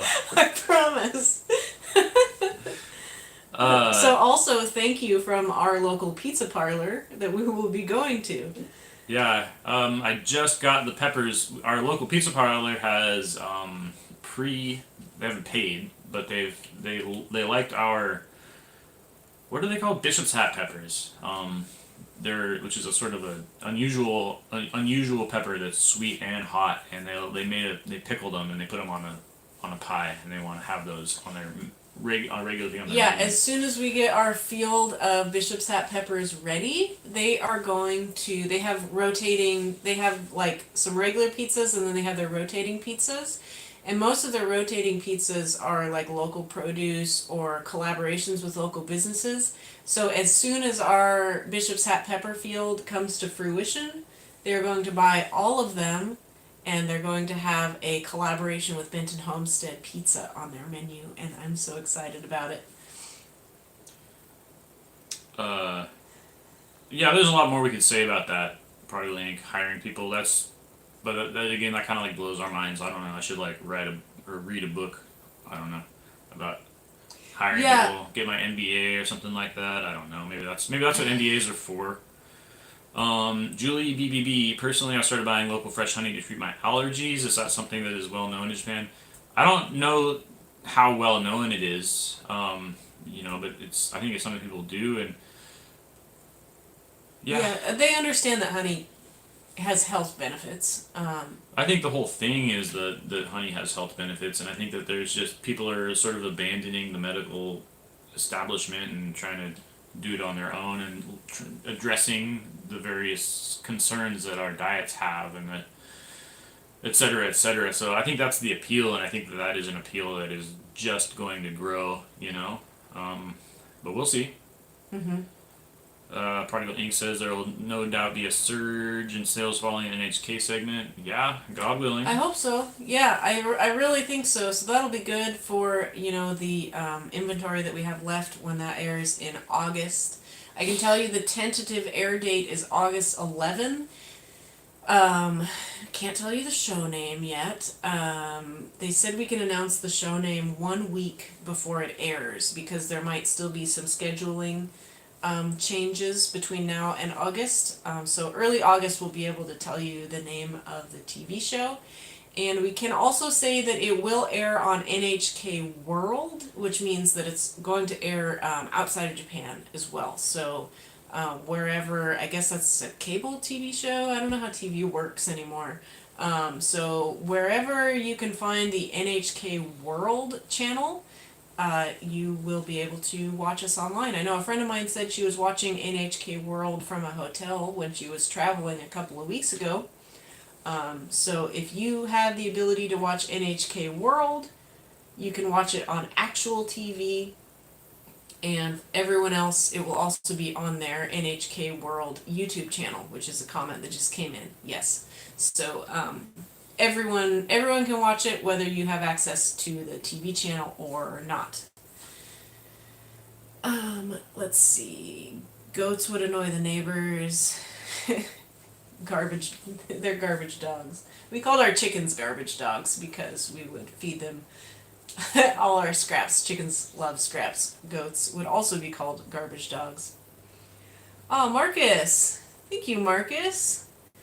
Lamb is another good premium food there. Yeah? I've heard, Yeah. thank you very much, Marcus. I've heard, it doesn't have a, from what we hear, which is we're in the countryside, but it doesn't have a good reputation here. Whenever we talk about eating lamb, they say, "Oh," they say Genghis Khan, and then they say that they eat lamb in Okinawa, or like mutton, really, right? But yeah, We love lamb though. Yeah. I don't know if here part of our origin story was working in Portland, Oregon, in Oregon's only Iraqi family-owned restaurant, Dar Salaam. They've got a great lamb kebab. If you're in Portland, Oregon, go check out Dar Salaam. And lamb kebab medium, habibi. Yep, Evan worked in the kitchen and I was front of house, so got some good memories there. Especially the lamb kebab, the beet salad. Oh my goodness. If anyone's in Portland, go to Dar Salaam and get their mezza platter, and you can thank us later. Padre de la Verde says, honey infused with peppers and black garlic is good for health. Yeah. There's a word for that. The garlic. I can't remember what it is. FPC Football says, yeah, they associate lamb with Mongolia, and that's a hit or miss topic for the country folk, for sure. Marcus says, at least low volume availability. Yeah, that's for sure. It would be a specialty product. We had seen at a yakiniku, and it was quite a bit more than even the good quality beef they had in Tokyo. That's interesting, Marcus. Yeah, well, so we are realizing that we are just, right now where we're at is we're just getting the honeybee business up and running, basically. That's where we're at, and that's where we're going to be at for the foreseeable future. So last year was getting the guest house up and running. The guest house is up and running. There's still stuff to do. We're talking about buying a second guest house. But right now we're just figuring out the honeybee business and how that's going to work. And, it's looking like from April through June-ish, we're not going to have a lot of time for anything else. One decision we've made is we have cut down on the number of fields that we're going to try to be farming, to be working. But that'll be streamlining our production because, I got my peppers into the ground 4 or 5 days ago, which is like a month or two, probably 2 months too late.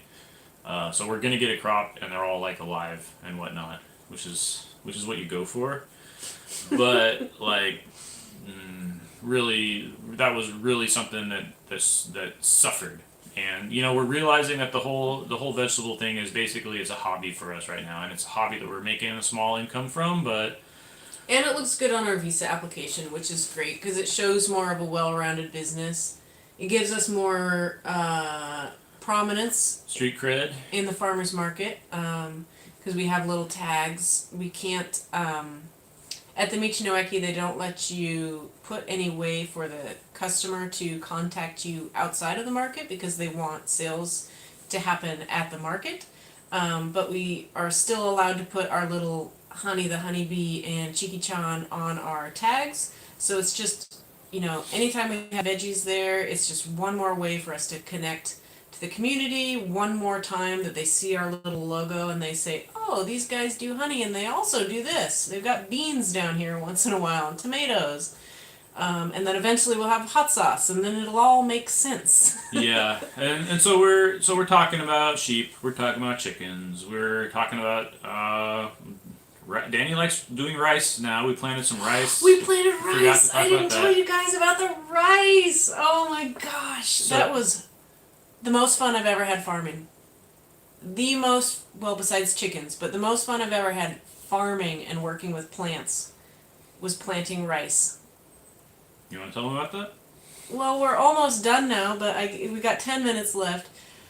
Let me take a few minutes and tell you about the rice. We were invited by some local organic rice farmers. They're not. They have other jobs. Rice is, they grow it for themselves, and there's just a couple families that come together and they work cooperatively to help plant and harvest each other's fields. And because I think through one of our Japanese friends who introduced us to another friend, we got invited to the rice planting, which was super cool. We planted barefoot in the mud up to our knees, and we did it all. We started at 9 o'clock and we were done by 1, and then they fed us lunch, and that was it. So then we are going to participate in the harvest later this year. So unless the harvest is awful, so far I see no downsides to rice farming. You get to walk in the mud. You get to plant cute seedlings. It doesn't take very long. And there's no weeding. As far as she knows. Well, they rototilled before, right? So throughout the season, guess what? Because weeds don't really grow in the mud like that. Anyways. So, but I think we're live. Were we not live? I think it was interrupted briefly. Oh yeah. So the harvest of the rice is. I think that's going to be the hardest part. And It is hang drying where- FPC football. so Yeah. they planted some heirloom varieties that they're saving the seeds from year on year, and they said that they have a black variety that gets extra tall because it's old. It's an old variety, and so that definitely needs to be hand harvested and bundled up and dried in the field there. Mm-hmm. But as I was saying, we have all of these things that we want to do, and right now we have to just focus on the honey.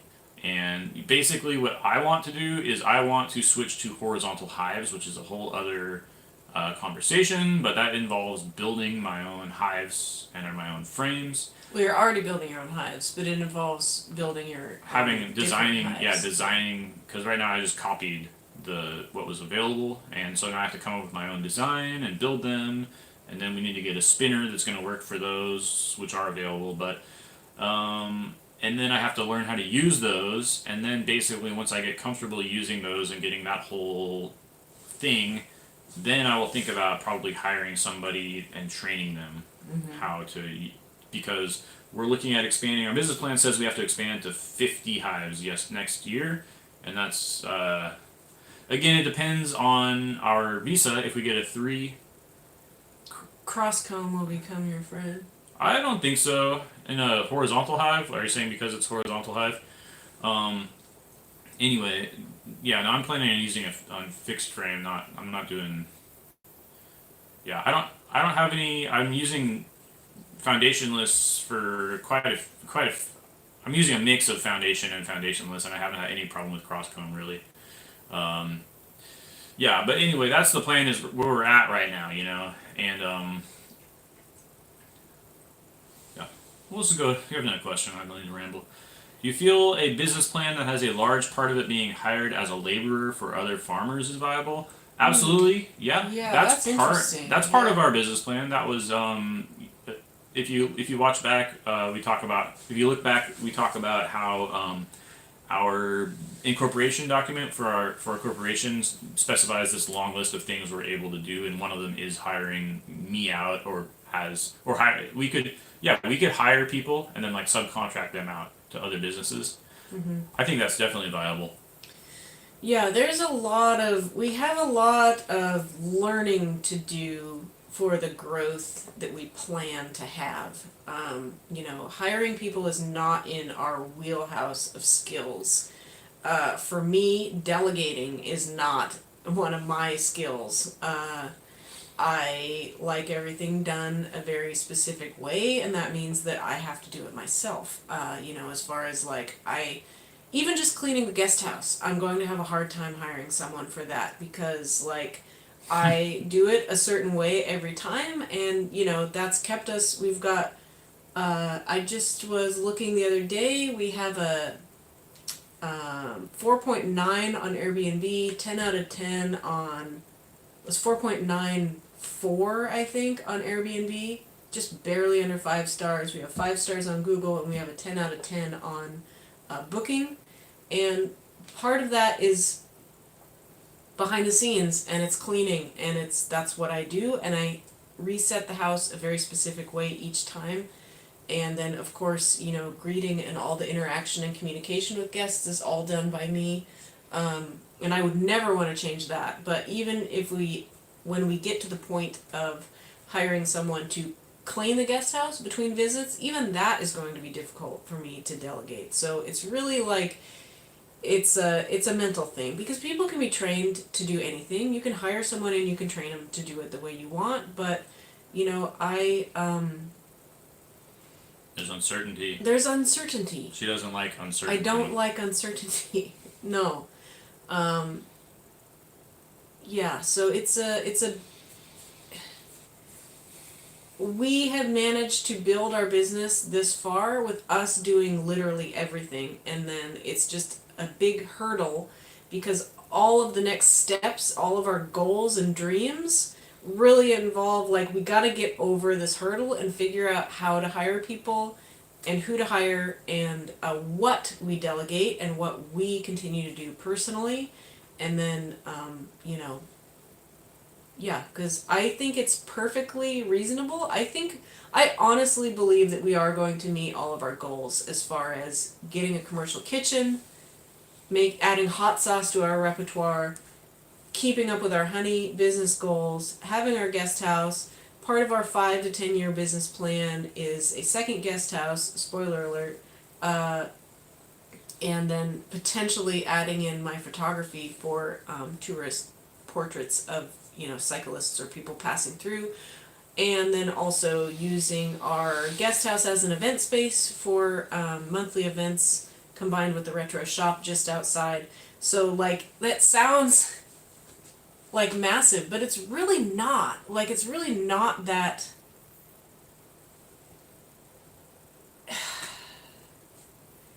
When you say it that way, it sounds almost impossible, but it's really I honestly believe that we're going to be able to do those things. It's going to require that we get over this mental roadblock of figuring out how to hire employees. Yeah. So, and we are tapped out. We are just barely treading water, honestly, and we are not meeting. We are having to forego a lot of creature comforts, in our house. Yeah, we still don't have hot And- water. The last video I made at our house was, will we get hot water soon? And That was before the honeybees started. yeah. Yeah, and so yeah, we need to prioritize that, and one of the reasons we need to prioritize that, quite frankly, is it hurts our productivity, right? Mm-hmm. So right now during the summer in Japan, it is pretty brutal, and we basically can't work because most of my work is outside. I can't work from 11 to 4 essentially, and even when I come inside, I can't do any work because it's just too dang hot, and I just lie there and sweat. So that is a big problem that needs to be addressed, and we don't have the energy or the time to address it. And so, yeah, it's like looking forward is the goal just needs to be to get our heads above water, and so think about that. That's just part of being a pioneer, basically. Yeah. But yeah, we're at 2 hours, so I think I'm just gonna close off with Padre de la Verde's got some more bee questions, Okay. and then that'll be it. If you Yeah. have any last minute questions, you can drop them in the chat and we'll answer them. But so yeah, Dr. Leo is a cool dude, and I am planning to use some variation of his Layens hive and Layens frames. I don't have any horizontal frames yet, just to be clear, but from this year, working the bees, it's just becoming eminently clear to me that I think that the horizontal design is superior in many, many ways, and it's particularly adapted to the Japanese beekeeping. So, yeah, and a bee bed, that might work. I've seen What's a his bee thing. bed? It's like a hive that has sort of like a coffin that you lay inside of, where you supposedly it has it's like calming to hear the bees buzz while you're. Or and they do things too. Whoa. They do things too where it'll be like a cottage that was like where you different things where basically. I want to build a viewing hive. Is that related? I want to build. I want to Kinda, get yeah. the flow hive, and then there's a flow hive shared a video recently where, of course, we want the flow hive as part of the educational. Just for workshops and introducing people to honeybees that I want to do, like very basic, like come get close to bees. It's cool. But I want a viewing colony so we can study. Yeah, them. I mean, we could have a little like a guest house thing where it's just sort of like a tiny house, and then you could have like a sleeping ledge that's actually accessible from the outside, which would be where the hive would be, or you can have a wall that's just looking into it. Well, I'd like to also have like a show garden, just to be like a showcase, like Yeah. maybe that's where we bring people for like workshops or something like that. And then it could maybe the viewing bee colony could be somehow associated with that, so you can bring newbies in. Yeah. This is our tiny version of a farm, and here you can see the bees. Yeah, part of our business plan was the agritourism, and so we're still thinking about how to implement that. And yeah, so that's that kind of stuff. And then comb honey, that's what Ross rounds are for people who are not beekeepers.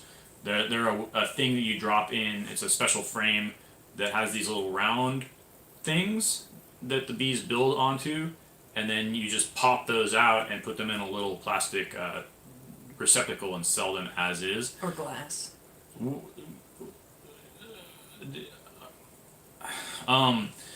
Yeah, we originally wanted to get into our part of our plan was comb honey from the get go. I'm really interested in comb honey, and we're still just figuring out how Japanese bees how it works here. Keeping them alive basically. Marcus says live stream bees. I like Yeah. that. I like that. Yeah, I don't like Ross rounds though. I don't know what half hog is. I assume that's another thing. Yeah, but we're thinking about doing comb honey. I think that's still a really great, really viable option for us. Yeah, it's working up to that. Because that was like part of our original business plan was incorporating comb honey. And so we actually have numbers and data on that as well. Hardly anybody does that in Japan. Yeah, it would be super.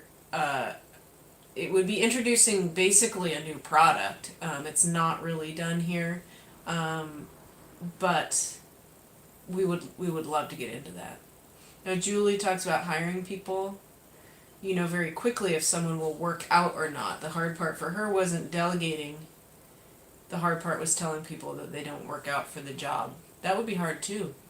Yeah. I can definitely relate to that. That would be very difficult. And especially if we were to like say sponsor someone's visa and then they got here and turned out not to work. Yeah, that would be, yeah.